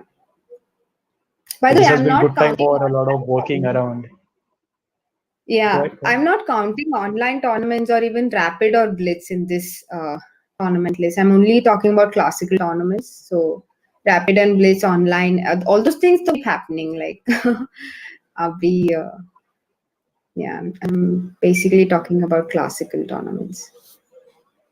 Yeah. So that's still a lot in 8 to 10 tournaments, 10 days. Then there's traveling time, there's planning, and there's training.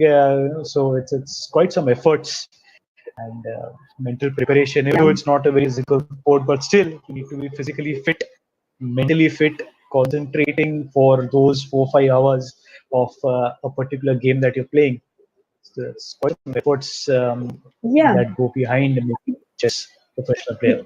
It is exhausting. It is exhausting. I mean, to because your mind is constantly working. And imagine during a tournament, you play the game, and for example, this year I was playing a tournament where the time control was very long. So it depends on the tournament, right? How long they want to keep time control. So uh, I was playing this tournament called Gibraltar Open, which is a very strong tournament, and over there the time control is of 7 hours, and 2 days in continuation I played two 7 hour games. And actually it's so exhausting because you're playing for 7 hours 2 days in a row, and then you come back home and you analyze the game, and then the next day you have to prepare for your opponent. I mean, you're actually seeing chess for like more than 10 hours in a day, and your mind is constantly working. So it can get very exhausting. And if you're not physically fit, it's going to show in your game. At some point, especially in the later rounds, it's going to show in your energy level. You know, you're not going to be able to give your best. So it's very important to be physically fit. Yes, it surely does. And Vaibhavi has a comment for the both of us, Soumya. She says, "Thank you, Soumya. So nice to see young and a talent like you and Chaitanya take us through chess so wonderfully. Thank you so much, Vaibhavi. Please, whatever feedback that you have about the way we are broadcasting for the both of us and also for One Play Sports, please send in your valuable feedbacks. It'll always help us. It'll help the sport as well to grow. And one thing that we've been kept mentioning is better the broadcast, wider will be the reach of the sport, and will eventually result in the sport gaining more popularity as well. So thank you so much for that, Vaibhavi. And yes, we want to have one more question that has come in from Mika Dragon. I missed it. And the question is, with online chess, is there any fear of cheating? Yes, cheating is a big concern in online chess. I think Soumya, And I'll just ask you to wait for that answer. We'll come to that answer at the end of this round yeah, because we have fifth round that has started. sure, Chaitanya. So, yeah, this is an accelerated dragon on the board, and yeah, Timur is in seems to be in an aggressive mood. So he has opted for the accelerated dragon. I suppose White will play castle. Yeah, he did. So okay, Queen C7. Ace Queen C7 is not the way usually Black plays this position. He usually goes for A5, A4 quickly. Um,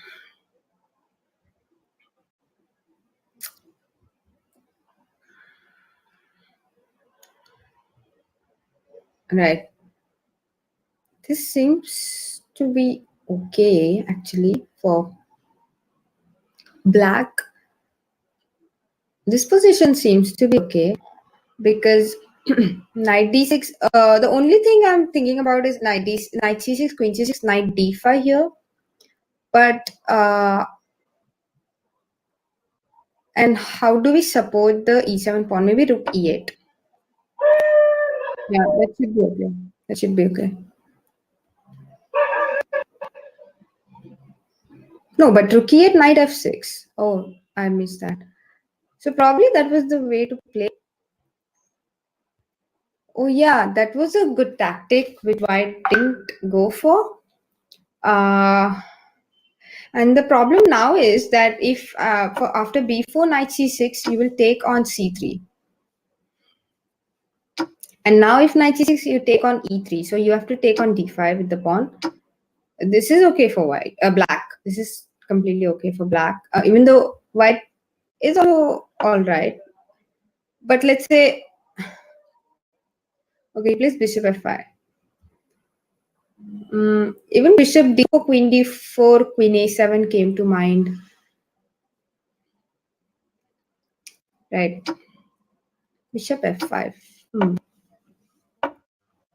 What if g4? Does a move like g4 make sense? Just be like super aggressive about it. g4, bishop d7, king g2. I would consider it. I think white is considering it.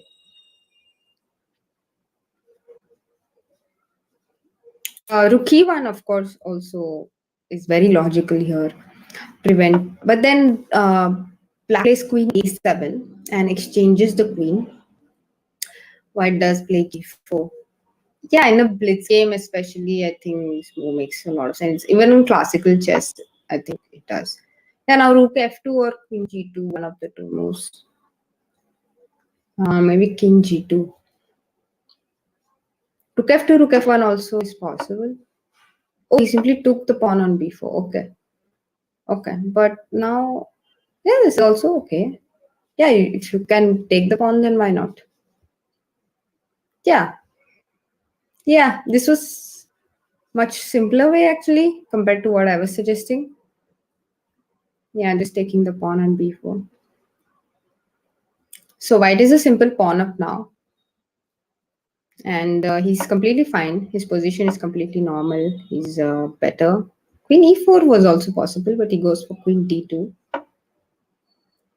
Queen c5. Now maybe rook e1, attacking e7. So e7 is a backward pawn. And that's usually a target in this position, even in equal pawns. And so rook e1, rook e4, rook e1 are like doubling on the e file is an idea. Bringing the other rook to e1 as in. Yeah, now rook e4. Okay, he wants to exchange queens. He plays queen e3. Yeah. Okay, queen b4. Oh, he insists on exchanging queens, but that's fine. Now he's threatening rook b4 and take on a4. Yeah, that's the reason I wanted to rook to e4 actually. Okay, even now you can play queen d3. You can play queen d3 attacking a6.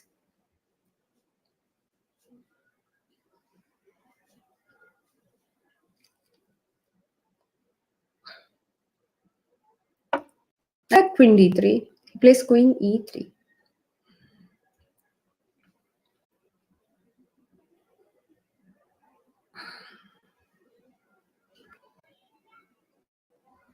I would even consider rook b4 here. But okay, he plays queen a5. Yeah, just queen b4 also would have been fine, I think. Okay, now queen d3. Oh, so he wants to go for an attack. Yeah, this queen on a5 is a little out of the game. He's not even threatening anything. Black is not even threatening anything. Oh, now queen g5 and rook e7. Very much possible. Queen g5 and rook e7 is very much possible now. It would lead to a lot of problems for black. Now immediate threat is rook f7, queen f6, and so many immediate threats like, okay, black will take on e7. But now d7 and f7 both are hanging and okay, so he lost a piece because there's no way to defend d7. So white will win the game quite comfortably.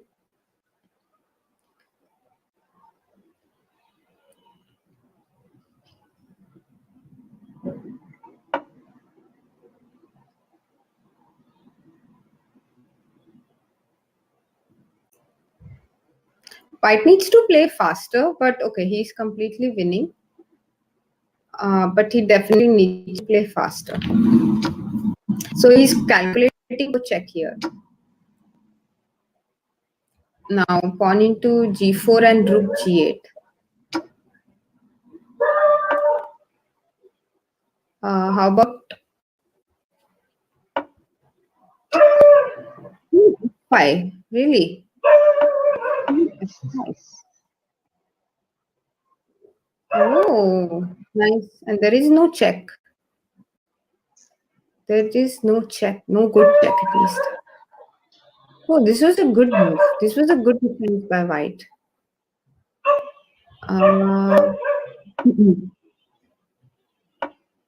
Oh, but now rook g6. This is actually very tricky in time pressure. Now queen h5 mate. Oh my god. Queen h5 mate. He should have played rook g2.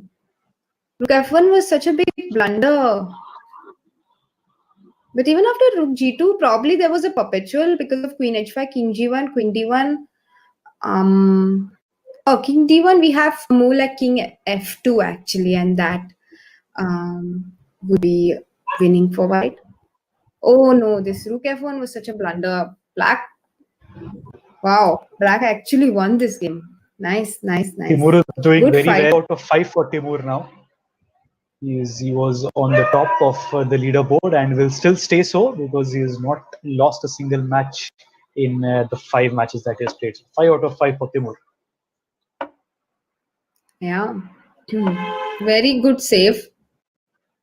He was, yeah, very good save. Very good. He was very resourceful. He was very resourceful. Yeah, and now Black will just push his h pawn, h4, h3, h2, and then rook to g1 and queen his pawn.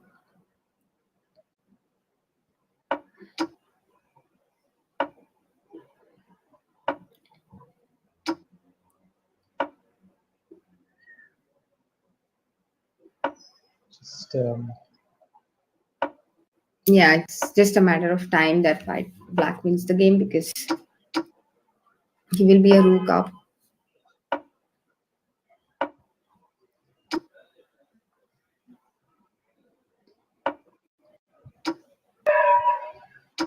Five seconds for White, 15 for Black. It's Khalidi and Chuan Liu. Rating for Omid is 2026, for Chuan is 1895. So on paper, with the higher ratings, Black looks to be the favorite. Mm-hmm.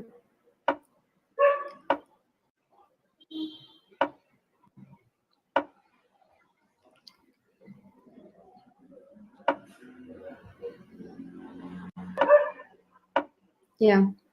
So now it will be checkmate soon. Nice. Very nice. It's been a long time since I gave a checkmate. Usually players resign before they are getting mated. Even one move before they are getting mated, they resign. Nice to give a checkmate. It feels good. It feels great when you just say checkmate or when the opponent is gone. It feels good. Yes.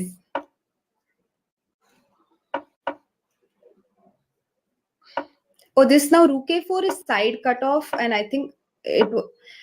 Oh, side cutoff was actually right now king g3, but I don't think White is winning this game because he's attacking. Right, and he'll then play. Yeah, now he'll keep attacking the pawn. He'll play rook f7. Right, and he'll give check. And now again rook f7. This is the problem. So he should have actually played rook a4 instead of rook e8 in that when the rook was on e4 and cut off the king on the rank instead of the file cutoff.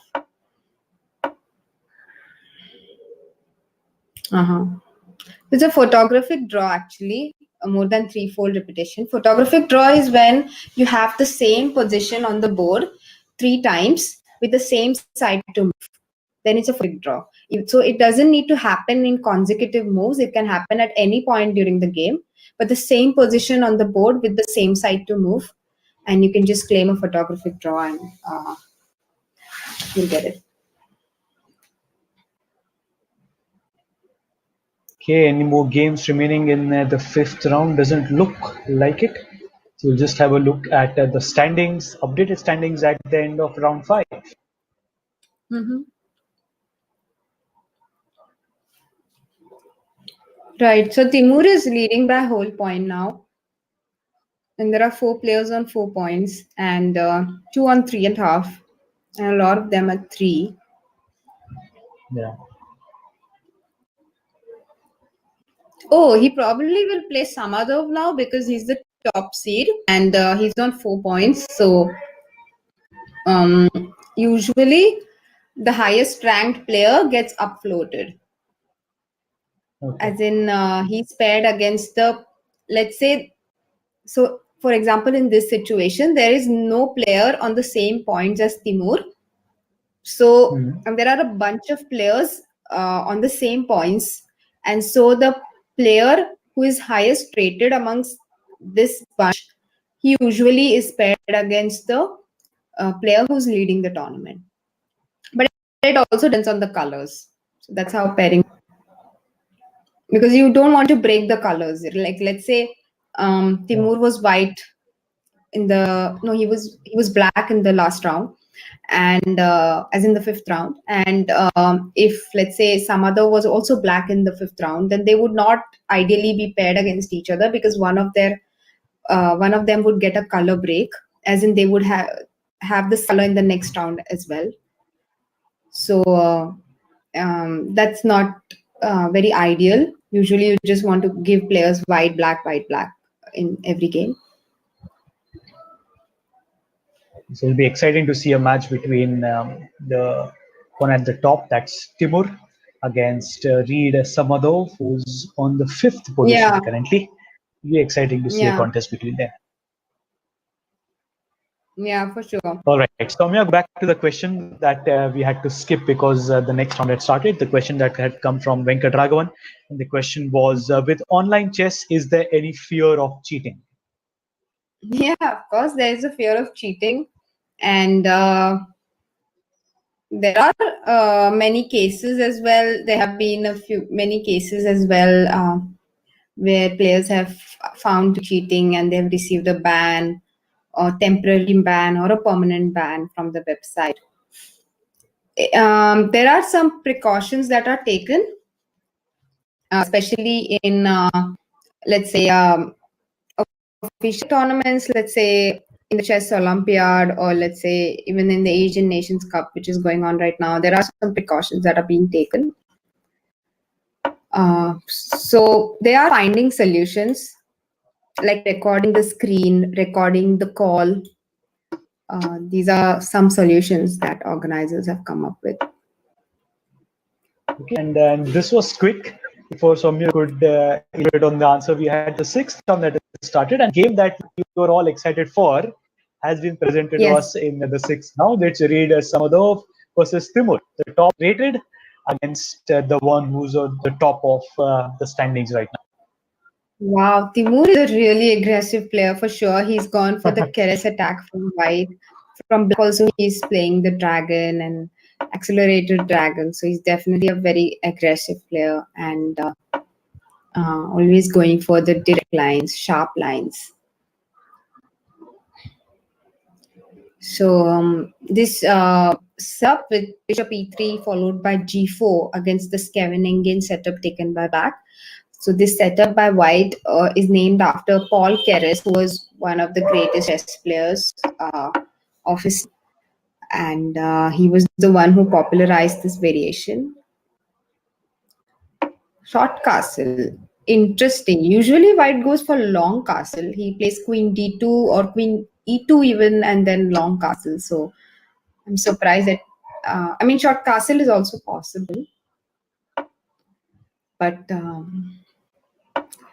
yeah, surprised that white went for it.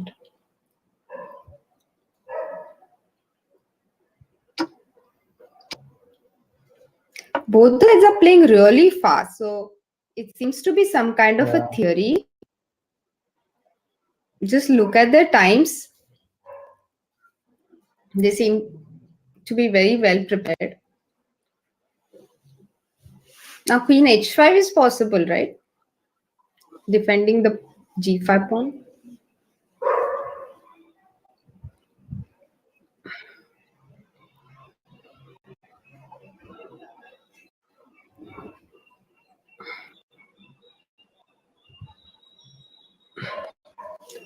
Queen, He's now taking what his is it time, about? Mr. Timur. Yeah, he's played knight d5. Okay, what happens for bishop g5? Why did he give up the pawn?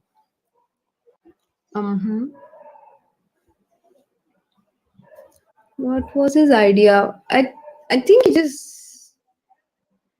I think he forgot that it was hanging. I mean, I'm not sure why it was needed, why he had to give up the pawn. Probably overlooked the fact that it was hanging. Okay. So this was his idea, is it? He wants to play knight f6 and maybe rook d1. I mean, let's say black plays bishop h6, he can go knight f6 and rook d1, or he can give play rook d1 first. Maybe that's the reason. But he doesn't need to move the bishop. The bishop is defended. Doesn't need to move it. He can even play. Black can play bishop c8, bishop e6 here, which I think is a good maneuver. He didn't go for it, but he could have. He could have. He could have played bishop c8, bishop e6. Now maybe queen d6, right? Blocking the pawn, and he can play f5 next move. So maybe white bishop e4. Then you play g6 and f5 anyway, so that doesn't. Yeah, black is fine. Black is a pawn up. His position is completely fine. So he'll play f5 now. No, he doesn't. He plays g6 first.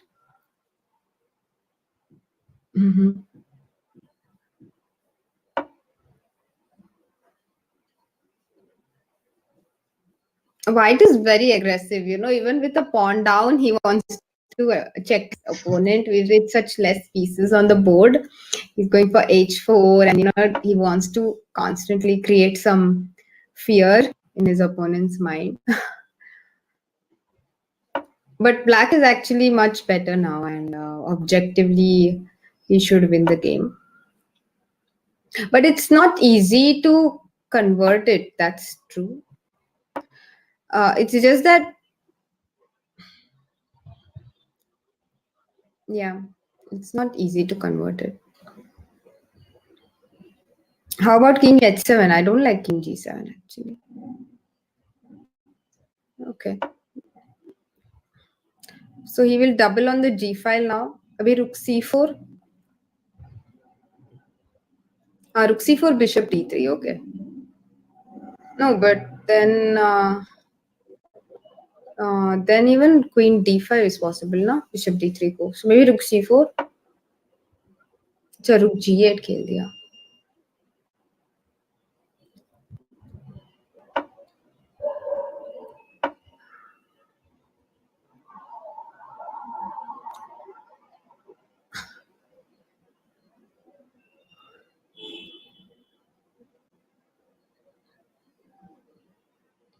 Timur is taking his Okay, time now now. queen d3 is a move, but then queen f6 and h4 pawn is not defended. But then when play rook g5, queen f6. No, I'm wondering if Bright will go rook g5. He could go rook g5. Bishop g5, pawn into queen g5, rook g5, king g5, queen f7.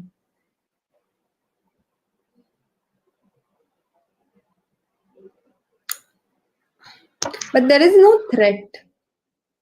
There is no threat. I mean, if you can't take on h5.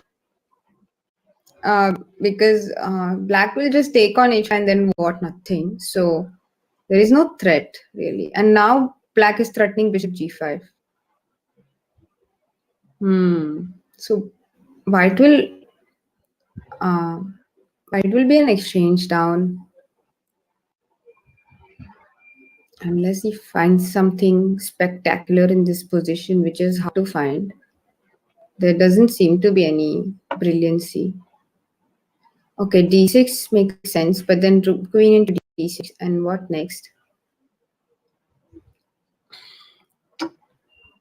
The problem is that he moves his rook. The h4 pawn was also hanging, and it was a checkmate actually in the previous position.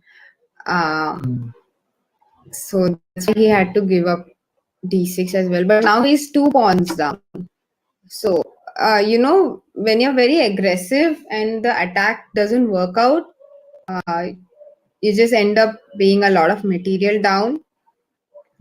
So you have to. They're always like a risk. That's always like a risk you need to take. Yeah, and now black is going to be 3 pawns up even after rook c3. Yeah, completely winning for white. For black. This Oh, might and he just be got the checked. first defeat for Timur in the Yeah. finals, and that has happened. Yes, so Timur is now 5 out of 6 in the 6th round. He has been beaten by the top seeded Reed Samadov.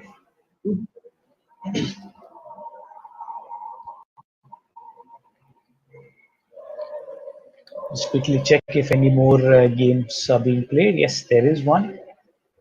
Zeki and Javed Mohammad. Right. What is happening? It looks like white is better, but not clear. Oh, black lost on time. It was a Yeah. normal. I mean, he could have played. Okay, it's hard to. Yeah. Pity. Could have played something like bishop f6. Oh, a1 is checkmate, and queen b1 is checkmate. So there are no checks. Okay, fine. White. Yeah, I mean, white is completely lost. Yeah. His black was lesser on the rating points as one. So can be an upset here. Just check if any more matches are being played in the 6th round. Yes, we do. There are quite a few games going on actually. Yeah. Okay, again, how many opposite color bishops? Already the third one we are seeing today's round.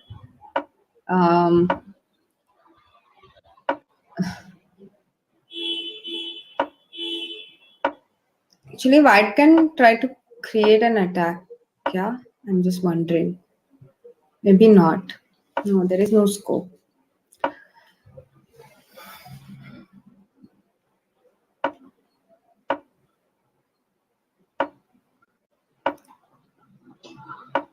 It would be interesting to see if one of the sides can create some. Are d6 क्यों allow किया?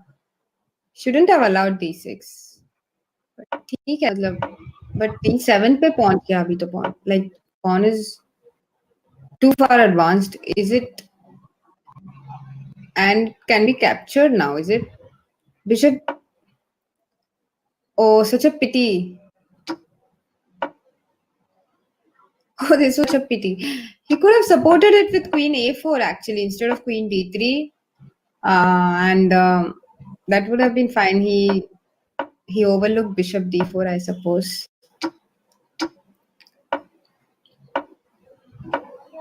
But this position is not easy to win, even though Carlsen will surely win it from black. Now white has to be careful not to allow rook b3 sack. Like let's say, okay, now the position has already changed. So it's important not to exchange the rooks because once black exchange the rooks, it's just a draw. The only way to win this position would be to keep the rooks on the board. and try to create some threats. Maybe white already equalized.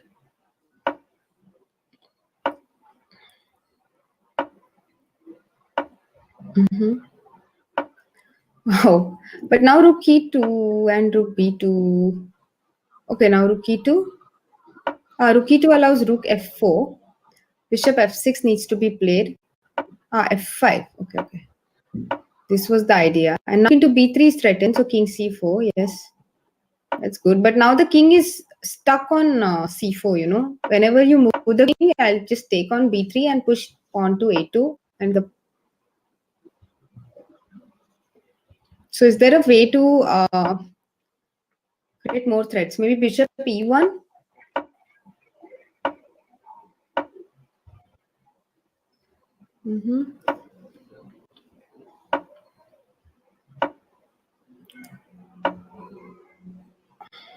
Now bishop e1 is possible, kya?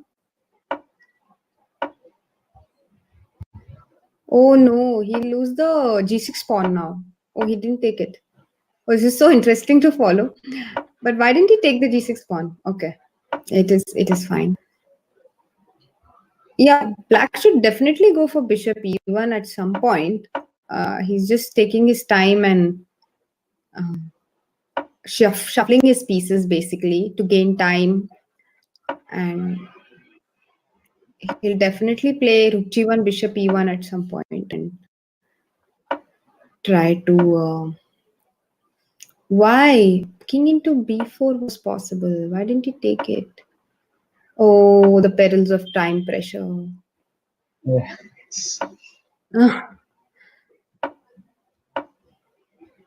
Okay, bishop b3, rook g2. It's almost the same position. It's almost the same position for like 15 moves, I think. Yeah, he finally took on g3. So he was on g3, king into b4, bishop into h4, bishop f7, and now bishop. Oh, it's just a draw. Bishop g3, bishop g6, a4, bishop f5, and it's a draw. Okay. Is there any way can white? Hey, why not king c4? Okay, this is also possible.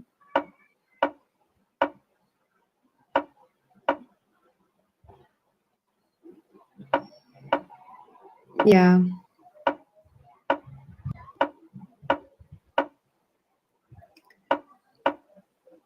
Yeah, this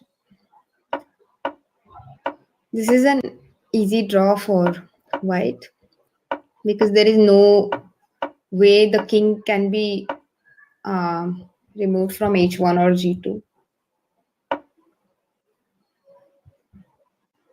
Nice, very good defense by white. Very good, very stubborn defense, I would say, because he had a difficult position. It was defendable but difficult. And black also tried very hard to win.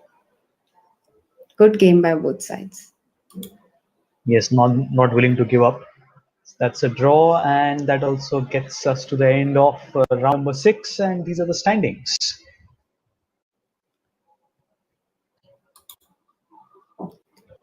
Okay, so we have 3 players on 5 points now. After 6 Yes. rounds, already more than half of the tournament is over, and we have 3 players on 5 points. So it's going to be very close. Just one player on 4.5, he also has a good chance to win the tournament.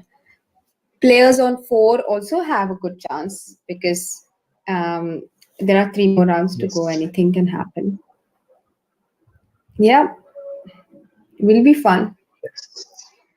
So that's Simon. There's Reed Samadov, who's again the favorite with the high rating, and of course there's Timur, who had won 5 out of 5, lost this one.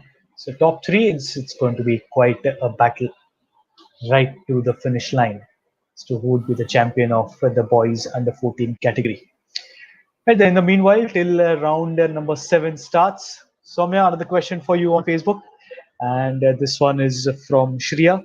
The question is, how important is the role of parents in encouraging their kids in playing chess? Oh, I okay. For obviously, the most obvious answer is going to be yes. Obviously, they play the most important role. I think parents are your first and most important influence in life. Like you look at them and you learn, and like from the very day you're born, they are the ones who have the strongest influence on you. They are your first teachers and first role models in life. So whatever you do, your children are going to emulate that, I suppose. But I read an amazing interview of Magnus Carlsen's father, and he said that his main role in Magnus' career when he was a child was that he never like it was not about encouraging him, but about not creating any hurdles in his progress. He just let him do what he wanted to do. And I thought that was an interesting, I mean, that is another way, right? Like if your child already knows what he or she wants to do and they have clarity, then you simply let them do what they want to do. And that is also, I think, that is also basically being supportive. So just to observe and to see whether your child actually needs guidance or actually doing much better without your help. I think, and not to create any hurdles. So yeah. No, but for sure, parents, I think, make so many sacrifices anyway, and especially if your child is a sports person, just the logistics part of Yeah. taking your child to a tournament. You're obviously going to take leave from your job, and as an individual, also, you have so many ambitions for yourself, and you leave all those things aside and focus all your energy on your kids. So I think parents play a very big role, especially in the initial years. Later, obviously, as the child grows and becomes independent, it's up to them what they want to do. The initial years, it's important that parents recognize that your children have an interest in this field and encourage you. It's not always possible also. Like I told you, I used to go for swimming, right, when I was a kid, and then I left Yeah. it because there was no pool near my house. And both my parents were working, so just traveling would take such a long time that they just thought that okay, maybe you can play some other sport. Maybe you can go to some other class. So sometimes it's simply not possible, and that's also okay. So it depends on how things are at your end. Yes, thank you for Yeah, that, Shreya. A little emotional question always when you talk of parents and their contribution in your life or in your yeah, success or in your sports. So thank you for that. yeah. And yes, we have the seventh round which is started, and that's read Samadov against Mike Halo. Yeah, this is a Nimzo Indian and Bishop D2. This is actually uh, one of the favorite openings of Sandeepan Chanda, who's a grandmaster from Kolkata. He loves to play this setup from white. So one idea is that White's main idea is that he'll simply short castle, then he'll put his knight on e5, then he'll play f4, and then he'll bring the d2 bishop via e1 to h4. So that um, is one of the ideas. But now, since black took on c4, e4 becomes much more easier to achieve. So white will try for that now. Um, so yeah, let's see. I don't think black will take on d4 right now. He's waiting for white to play e4. Yeah, he's going to complete his development first.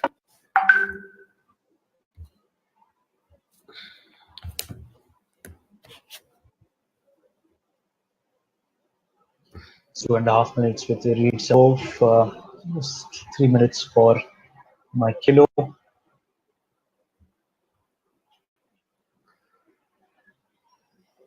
taking his time his read, and every time someone takes so much time, there's a question that automatically comes in our mind: is it all fine with the internet?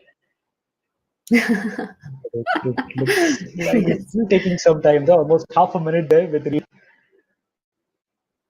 Yeah, so he's going to play bishop b1, I think, next move. I think so.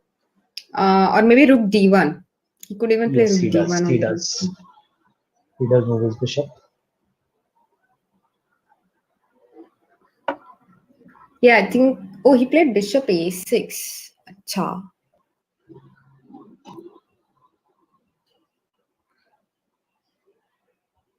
Yeah, bishop a6 is a good move.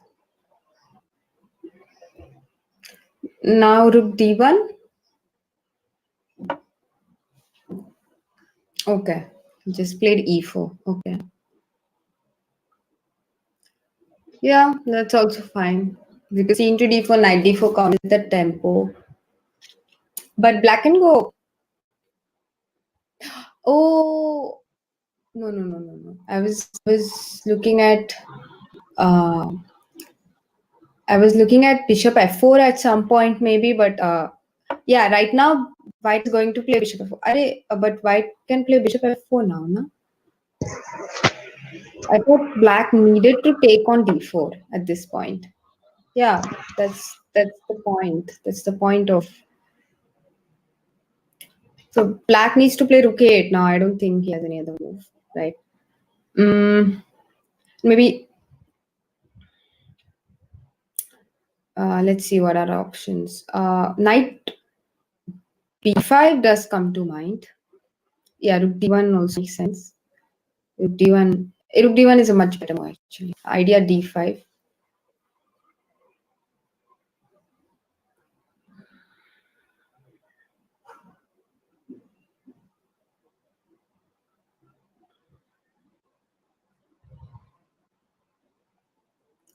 Maybe bishop f8. But now knight e5. Knight e5. Knight into e5, d into e5, knight d7, and that's okay. Right. So knight e5 is not such a good move here. Maybe queen c2 is a good move. No, queen c2. Yeah, queen c2 could be a good move here. Yeah, right. With the idea to play d5, because right now d5 is not possible because e into d5, and the queen on e2 is hanging because the rook is on e8, and that's why you need to move the queen from the e file before undertaking this operation of playing d5. So he plays queen d3. Yeah, that's also possible, I guess. Queen d3. I did not consider it, but it's possible. Why not? Knight b8. Knight b8. I didn't even think of this move actually. Knight b8. What if? Okay, let's try to see what could be the issue with this move. First of all, I can simply move my bishop to c4. He moves it to b5. I would have played bishop c4 instead, I think. Yeah, now the knight comes to c6, yeah, and it's actually much better than Yeah. on d7. So now he has justified the move knight b8 because of this bishop b5 maneuver. He could have just played bishop c4. Okay, now d6. Is d6 possible? D6 is possible.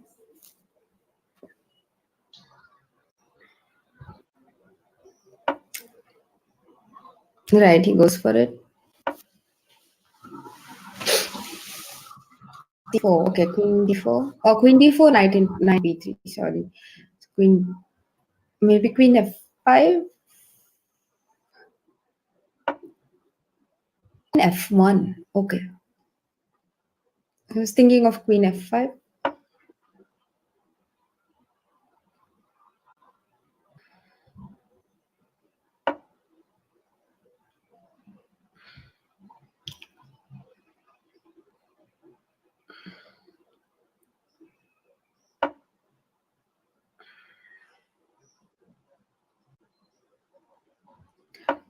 Bishop h2 maybe. Okay, knight d5.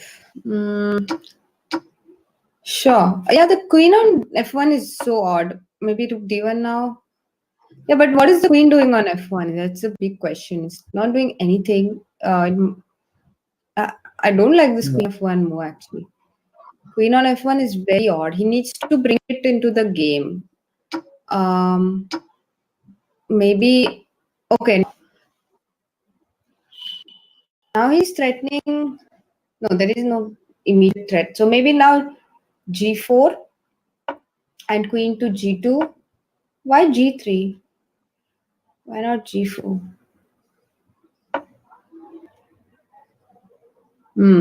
Yeah, for g3, I was thinking maybe black can play g5 for exactly this reason. Now to h4, black can never play g5.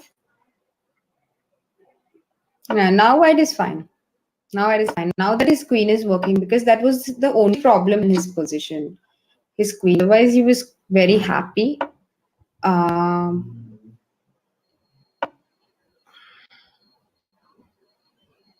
Now, why didn't he play rook e4 instead of bishop? Or even bishop d2 he could have played. But then, oh, bishop d2, queen into d6 was hanging. This was the problem. Now d6 is hanging.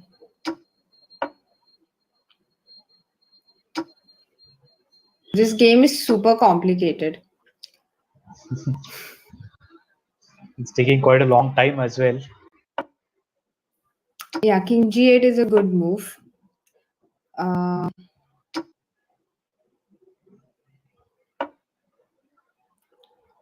Rook e8. Rook e8 was not at all required. Okay. White is 2 pawns up, but black has this pass pawn, outside pass pawn, but now white managed to stop it. And so now he just needs to push his pawns. Let's say g4. Okay, f3 first. And now g4. Okay, king g4 and now f4. Basically, he has these connected pawns which will support each other and they will run on their own. He doesn't really need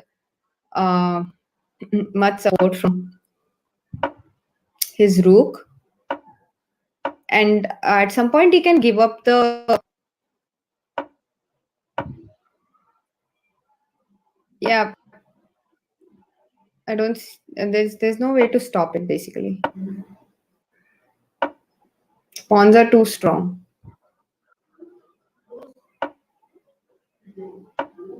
F6.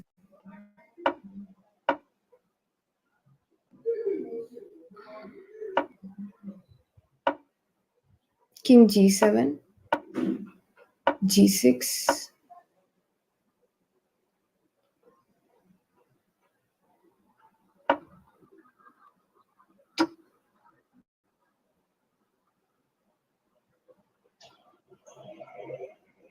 Oh, black just ran out of time. And white has won. Yeah, white played well. It was in the middle. It was very tricky, that position. I'm not sure what was happening, but yeah, this rook e8 was, I think, a huge mistake. He shouldn't have played that. Yes, there's going to be a change in the standings as well now because Reed has lost. So he was the one on sharing the top position with two others. So let's have a look. Right. Where is Reed Samadov? Oh, he's gone down to number 7. Simon, Michaelo, and Timur. But of course, there's Simon with the score of 6. Yeah, so we have one sole leader and who has, I say, quietly won all his Yeah. games without us noticing him. And now he's the sole leader with 6 points out of 7, which is a great score. Matvienko is on 5.5. He's in sole second position. And a few players on 5, Timur, Reed, and a few other players whom we were following. Yeah, 2 more rounds to go. It's going to be fun.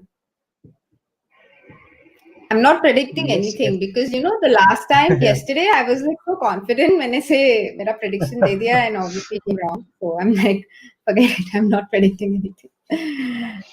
That's right. Anyone in the top 6, 7 with the score of 4, 5, 4.5, 5 still have the chance to go on top because there are 2 more rounds remaining. So you can get 2 more points. And if the top 3 are not able to win any more games, then the ones who are following from standing 4 to maybe 7 or 8 can still have a chance to go up the ladder. So never say never, always keep trying. That's a Swiss system format. So you have chance, something that does not exist in a knockout. Soumya was mentioning about knockouts. Is there more pressure when there is knockout that you're just absolute no mistake, you lose and you're out? Is there more pressure during a knockout? That's what you're asking. Yes, yes. As I mentioned, I haven't played many knockouts. The only uh, I have played knockout in World Women's Championship, and we had this uh, Master Chess League in which it was a team tournament, and that also used to be a knockout after the prelims. I don't know if it is more pressure. I mean, there was some pressure. I think there was more pressure. It was the same for me, to be very honest, because I mean, finally, what is the maximum that will happen? So I don't think it was such a big pressure. Actually, I personally prefer knockouts in certain tournaments, like not in every tournament, but I just feel like it's just my personal opinion that it just makes the official championship, let's say national championship or some official championships can be knockout. At least it should be tried. Somehow it's not, you know, and I definitely feel we should at least give this format a try because it ensures that there is a result, first of all, when there is no chance of making, I mean, even if there is a draw, you play until there is a result between the two players. And secondly, okay, it's like hit out or get out. So it's just more fun to follow as well, right, as a viewer.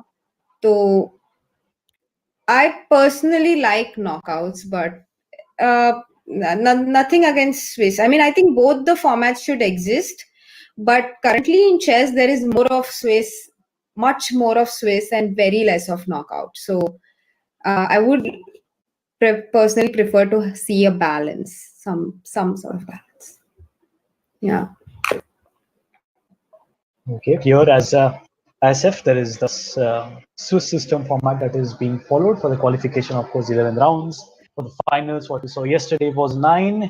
Today, boys under 14, 9 rounds. And this brings us to round number 8. And we see the top match, that's Simon and Reed Wow. Samado. Wow, this is going to be fun to follow. Very, Yes. very crucial round for both the players. Reed, if he wants to have a chance at winning the tournament, he needs to win this. And Simon, if he can win this, he wins against the top rated player of the event. Going into last round, it's going to give him a lot of confidence. So they are playing theory. They are both well prepared. It's again a Catalan. And I don't play this system with a4 from white.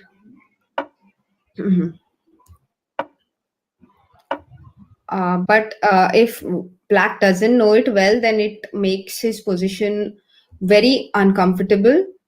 Okay, maybe now he can play queen c2 and play e4.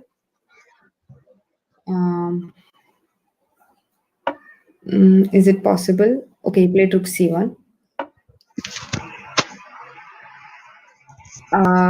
Okay, rook e1 is a move. Queen c2 is a move. Let's see what he goes for.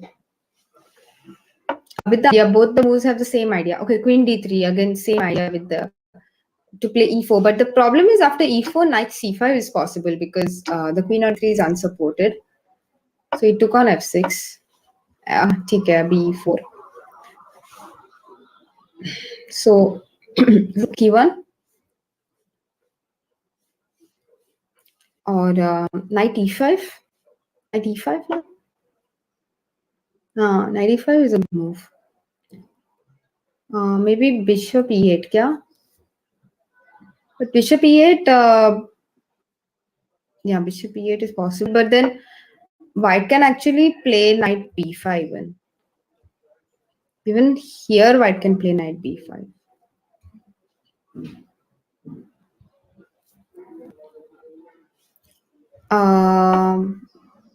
Maybe, yeah, he played knight b5. Idea to provoke c6, and c6 is bishop on d7 is so bad. It will look like a big pawn on d7 with c6 and e6 pawns. So he decides to exchange it.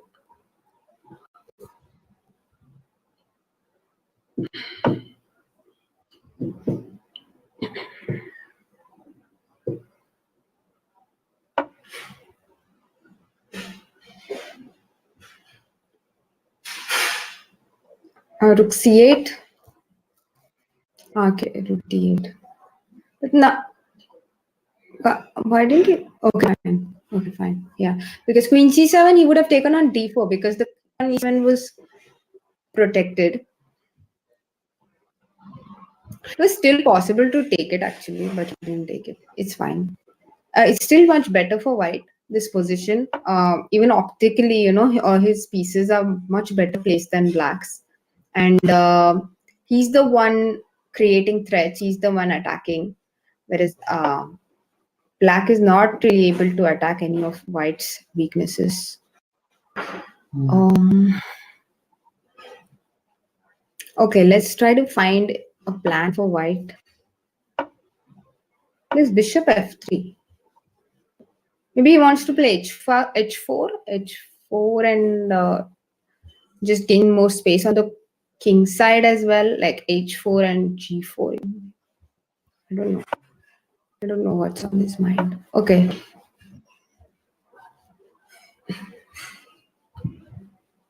So he's trying to improve his position, basically. There are no immediate threats, I think. But white and black, both of them are trying to improve their position.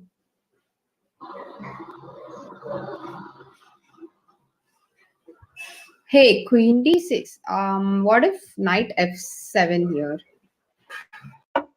One is possible, actually. King f7, e5, and spoiling black's structure. Oh, wow. So he transferred the queen to a king's side. It could be a very good decision. Like, let's say, okay, maybe knight d3 now. Right. And take bishop.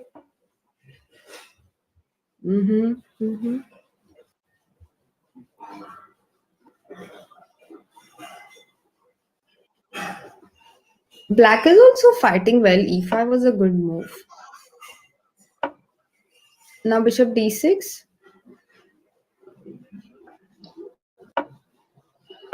Yeah, now black's position improved a lot in the past 2 moves after e5 and bishop d6.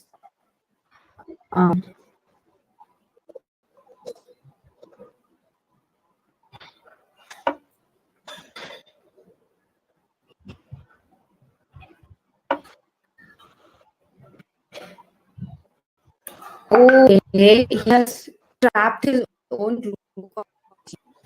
I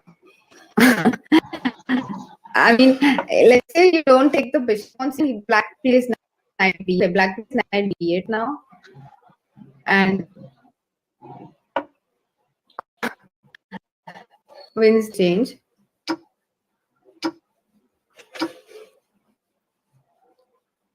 Yeah, I mean, he has some compensation, but it was not required at all to give up the exchange. He missed knight b8 for sure. So maybe now we can reroute the knight, knight e1, knight c2. It's possible. f4 is possible here. पर जरूरत नहीं है शायद. Knight c1. Acha. Knight c1 and knight b3 he wants to play. And then knight to a5 and c6. Okay. That's his idea. Okay. Knight on c6 will be quite strong. But let's say after knight c6, oh, he wants to bring it to c4. C4 Okay. comes to And C4, yes. now d6. He didn't play d6. Okay. Thought he was going to play d6. Okay, even now d6. Now d6 because c into d6, knight b6. He didn't play that. Okay.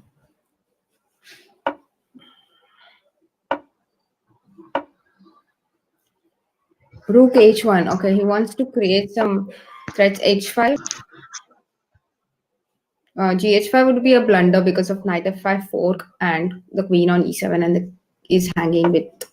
I mean, knight f5 is a check and the queen on e7 is hanging.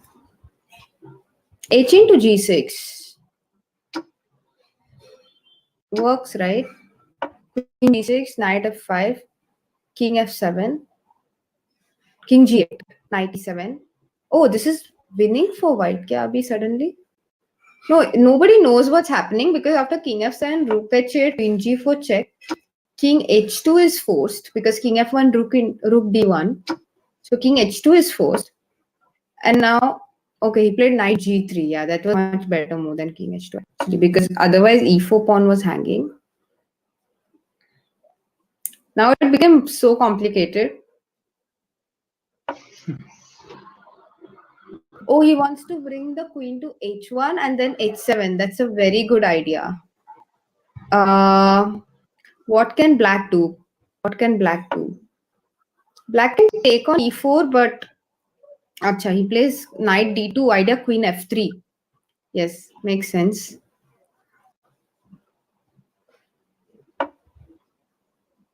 Now be queen f3. And you can take on h1 or you can give a check on d1, whichever is fine. Oh, but yeah, now take on e4. And now rook c8. Okay, rook h7, same. You win the c7 pawn. Rook h7 check, rook c7 was actually much better than rook c8 because you win the pawn in one go. Now d6. d6. Now d7. Rook d2, b6. Oh, white is winning. B7. And the queen is unstoppable. Oh, wonderful game. What a fighting game by both sides, actually. But white will win this amazing game by both sides. They both fought really well. And yeah, fantastic. Queen c4 checkmate. Oh, d8 checkmate. That's even prettier checkmate. He made two Yeah, that's a queens. checkmate. And Reed Somodov has made it. Oh, Now it'll be fantastic interesting to game. see the leaderboard, the standings, and what has happened with the other two. So all contests are done, and we go to the all exciting standings, and it's Simon Khorshidi Oh, and Simon lost Reed his game. Somodev and Ardisom. Yes. So we have tied up at 6 with one round to go. So that's going to be exciting. The last round, round number 9, is going to tell us who's going to be the champion of the boys under 14 category. This is very close. 4 players on 6 points. This is very close. All four of them have a chance to win the tournament. It's going to be a lot of fun. Yeah. And I really liked the last game because not only from Reed's perspective, of course, he won the game, but even Black, I think, fought really well.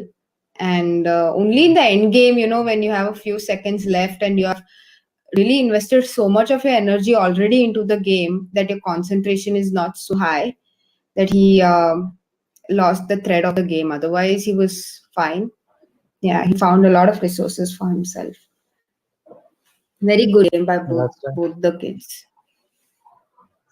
He was doing well even yesterday at the under 14 girls category. We had two tied up at the top position. Then eventually it was the difference in the points that resulted in the difference between the first and the second. So four of them are on the top here in the boys under 14 category as well. So it's an all exciting, and it's good to see that there is no complete domination of one or two players.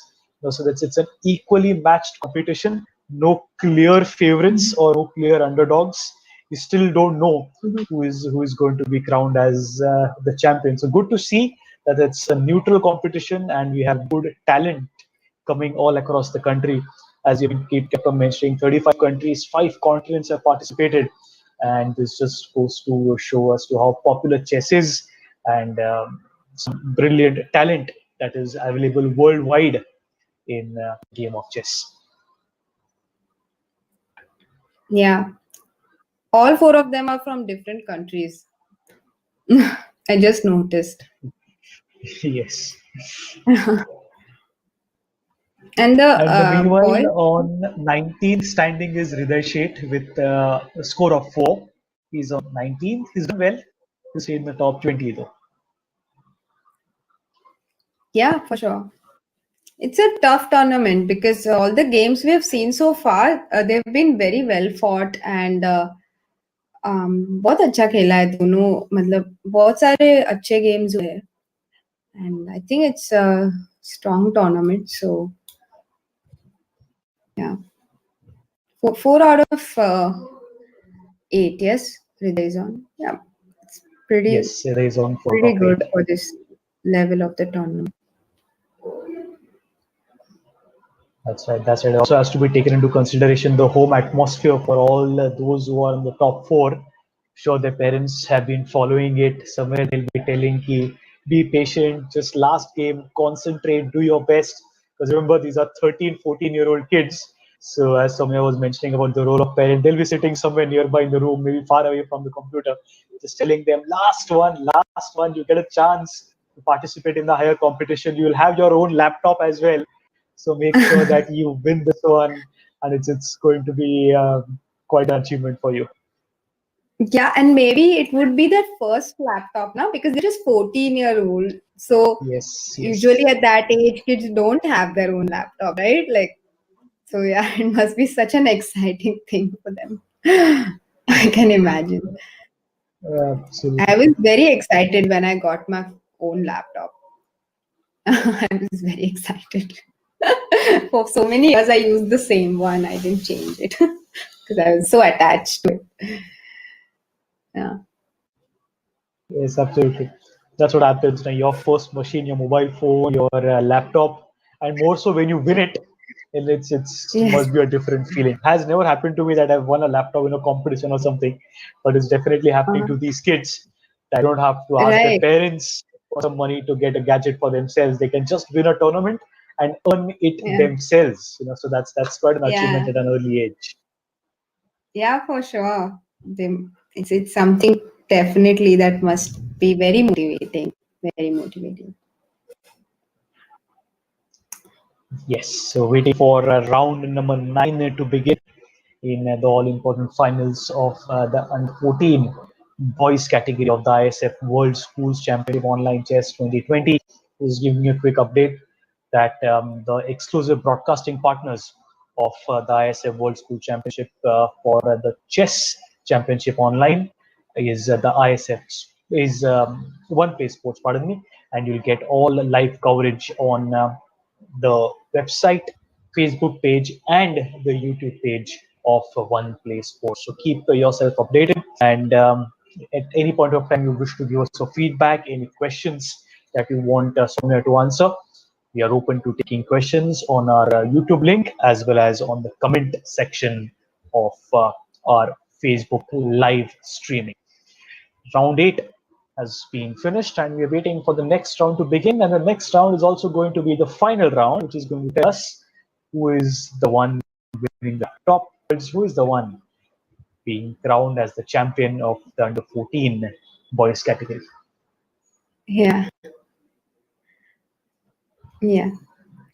Looking forward. Do you want to make any predictions? I have decided not to make any, but Oh, after yesterday, we have been proven false. We thought that, okay, this is the champion. First 7 rounds, Yeah. she has won it. But suddenly there was a complete turn of Yes. events. Because the form Yeah. at that particular match in those 3 minutes matter a lot. That's true. That's true. Very well said. And also in this tournament, like right now, especially four kids are leading the tournament, so it's impossible to predict Yeah. uh, who will win it. All four of them are high on momentum for sure.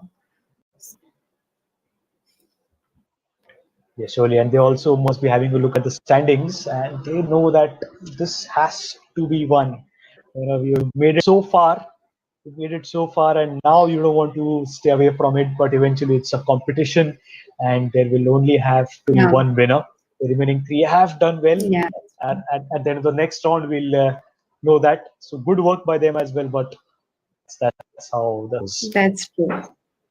Yeah, that's true. There's eventually only one winner, and the main thing is to give your best and try your best. I mean, that's all you can do from your end. So it's important to remember that. Yes, and that's again where parents play an important, isn't it? It's not only in your success, but it's at times when you're Yeah. not able to perform to the best of your abilities, you lose a final, or maybe you have not done well enough. That's when you need that encouragement, backing, or at times even the emotional support, always from your parents. Yeah, yeah.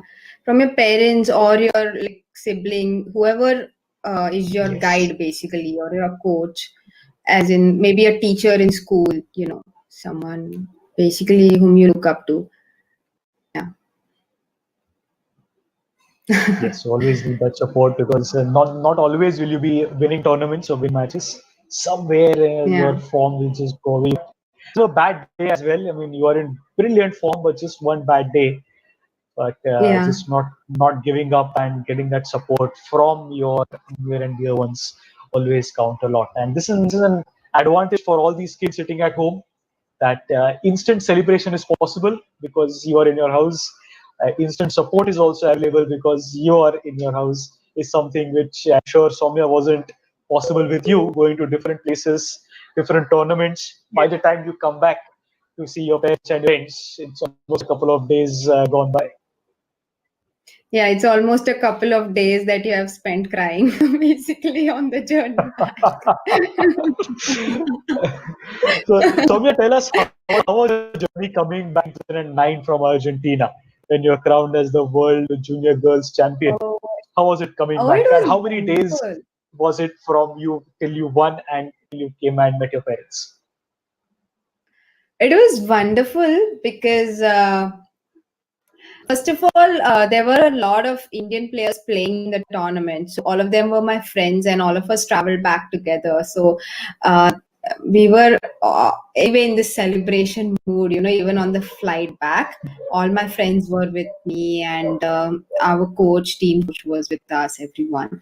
And our team coach, his name is Grandmaster Magesh Chandran. He lives in the USA now. It was for the first time that a grandmaster had come as a team coach in the World Juniors, by the way, and he really helped me so very much. He was generally he's even now a very enthusiastic person. Okay, so he even told the flight. Sometimes there are these announcements in the flight. So he told the steward to announce that I won the tournament and congratulate me. So there was this huge announcement in the flight, and he made it very special for me. And it was a great journey back home. Oh, that would have been Yeah. so Okay. wonderful. That would have been so wonderful for a teenage Yeah. girl coming back and the entire flight, the announcement of your achievement and your success. That must have been quite something. Yes, it was very special. So now we are watching the final round and the most important game to and it's a Sicilian defense. Uh, Scheveningen set up again by black, and white goes for the bishop e2 bishop e3 setup, which was favored a lot by Grandmaster Anatoly Karpov. It was one of his favorites to play against this setup by black. So the idea in this setup is that, oh, but queen e1. Usually they go king h1 first before playing queen e1, because queen e1 now allows knight into e4, bishop d4, e5, uh, with the idea that after fe5, de5, you want to play bishop c5. And queen g3 does not work after fe5, de5, because bishop c5 and the bishop is pinned. So queen into e5 is not possible because queen into e5. So yeah, exactly. Black goes for e5. So this is the reason they play king h1 first. It's a subtle theoretical idea actually. And now bishop e6. So black is supposed to be fine in this variation, but it's still a game and anything can happen. Okay, so will he take on b2 is the question. He does take on b2, right? Because it was hanging. And now maybe rook a d8.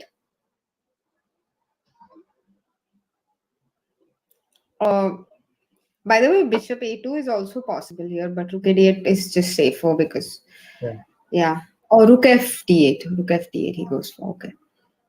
And now is e5 possible?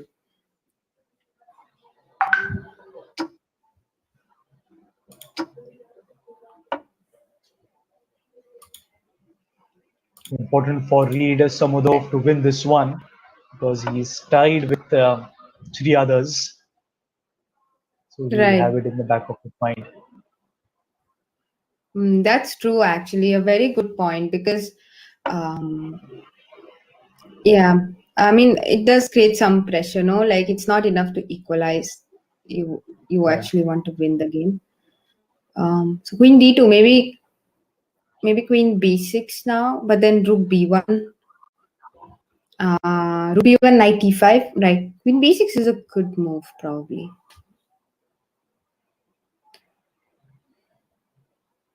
Is it a good move, queen b6?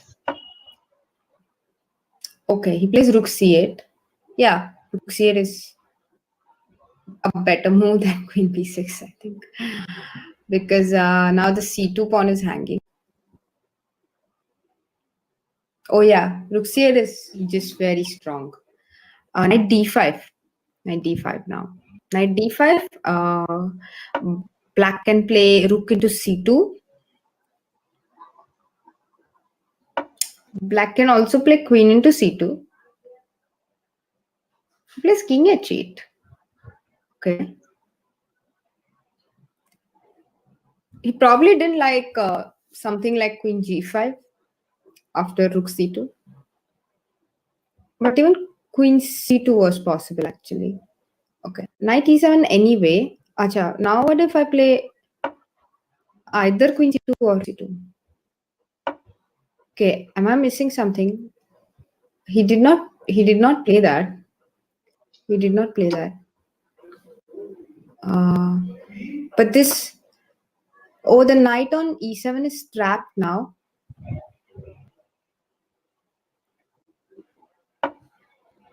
The knight on e7 is completely trapped. Okay. Yeah. So he's a pawn up now. Not easy to convert it, but he's a pawn up. Now rook c8 is possible. Rook d8 he goes for. Okay. Rook d8 is also good. C4 maybe? C4? C4 b5. Okay. Knight f4 bishop a2. 2 pawns down. White is 2 pawns down. Black is in a very commanding position. He can surely win this. Okay, b5 maybe. Acha. Bishop c4. Rook e1.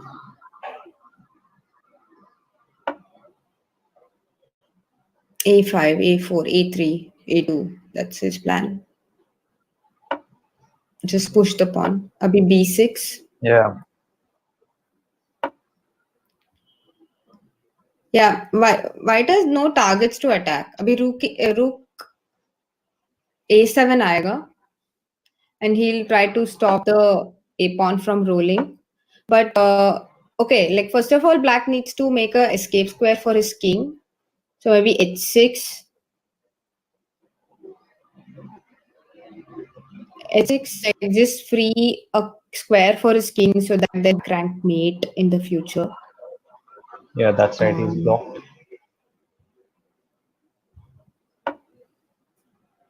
Plus g6, that's also fine.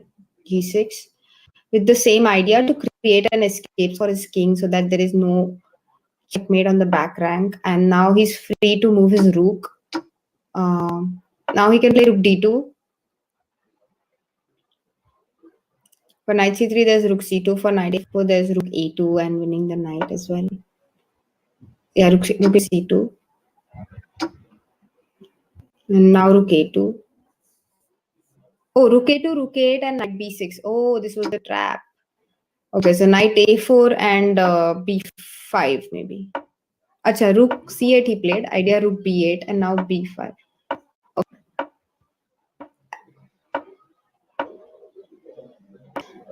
f6. Yeah, f6, king d6, king c6. And then push the pawn.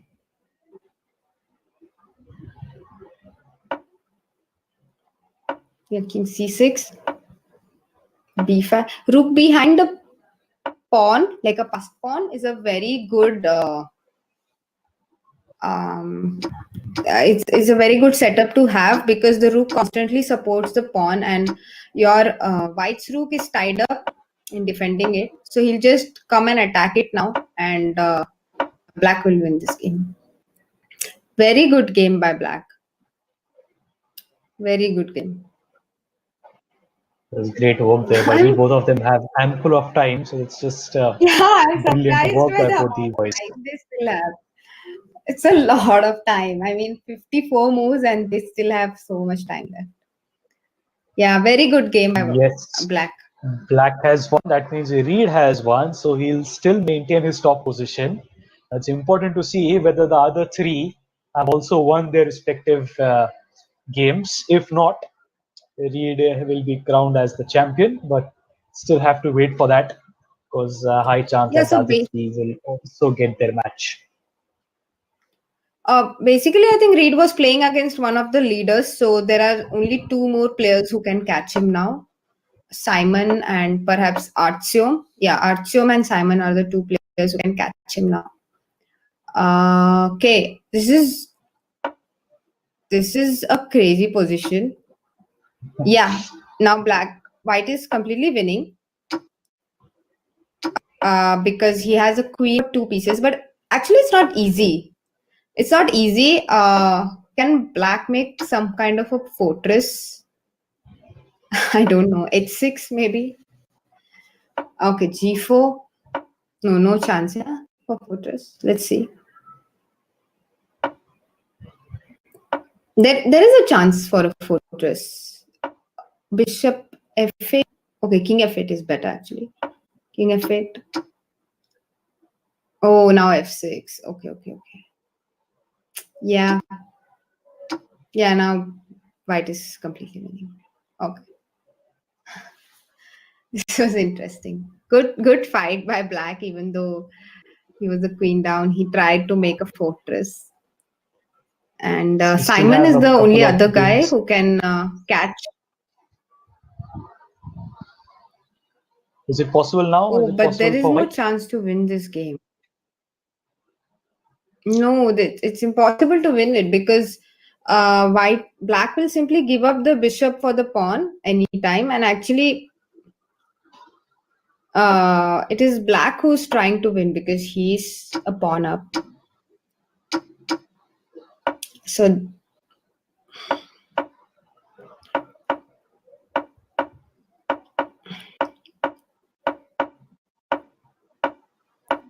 yeah, it's going to be a draw. Unless Yes, yeah. that's a stalemate. So Half a Reed point. won the tournament because Simon drew his game and Artyom lost. And Artyom Reed lost. won That's right. against the other boy, Elia, who was on 7 points. So Reed won the tournament. Oh, that's awesome. So the top seed won the tournament. Top seed one will just get confirmation. Oh no. Oh That's not no. happening. We were wrong. There was another boy. There was another boy on playing on six. No, are these the standings after 9 rounds? After nine rounds. That's right. So Oh right, that's they are. Khurshidi who has gone ahead again. Oh, It's a so Reed tie. was not playing Exactly what we against. saw yesterday as well. Oh right. Yeah, I think you were mistaken because I thought Reed is playing against the boy who was leading the tournament. But he was playing someone else. So I think all four of them were playing against different opponents. None of them was Different playing against each opponents. other That's because right. That's they right. had That's already right. played against each other, I suppose. Yes. Oh, so congrats to Right then, so Khurshidi. Khurshidi, yes, Khurshid is the champion. He is the champion of the under 14 boys category. Oh, that's amazing. Congrats. And he wins the right to participate in the ISF World School Championship 2021. And he also wins a laptop. Amazing. Many congratulations. Must be very happy. And I would also like to say, like, to the other participants, very well done. And it's like, as we were discussing, the most important thing is to give your best, and that's about it. I mean, in the end, there's only going to be one player who's going to win the tournament. So, just to be, I think we should also celebrate the fact that we could play in such a strong tournament and best and learn the lessons. That's maybe the best outlook, especially when you're so young and have so many opportunities in front of you. So lots to be happy about, I think. Wonderful. Thank you so much, Soumya. Thank you so much for that. Your guidance, your analysis will definitely help the under 14 kids. That was Soumya Swaminathan joining us for the finals of the under 14 category. And we have the champions. Exciting 2 days, no clear favorites. We had two tied on the number one positions, but eventually there has to be a winner. So, yes, that's it Yeah. from the under 14 boys category. But that's not it from the tournament, though. We're getting you another exciting weekend on One Play Sports. Next weekend is the under 17 finals. Saturday is going to be the under 17 finals of the girls category, and Sunday, the final day, is going to be the finals of the under 17 boys category. Soumya, thank you so much for joining in. It was, as Thanks, always, a Chaitanya. pleasure having you here. As always, it was my pleasure as well commenting with you, interacting with you. It's a lot of fun always. Thank you so much. Thank you so much. Thank you so much. And thank you for everyone, all the viewers who have given us a feedback, given us, asked us questions as well. Please join us next weekend as well. We'll be getting you live update on One Play Sports next weekend at the same time, 7 in the evening, Indian Standard Time, 1400 hours UTC. That's it from us. Thanks for watching.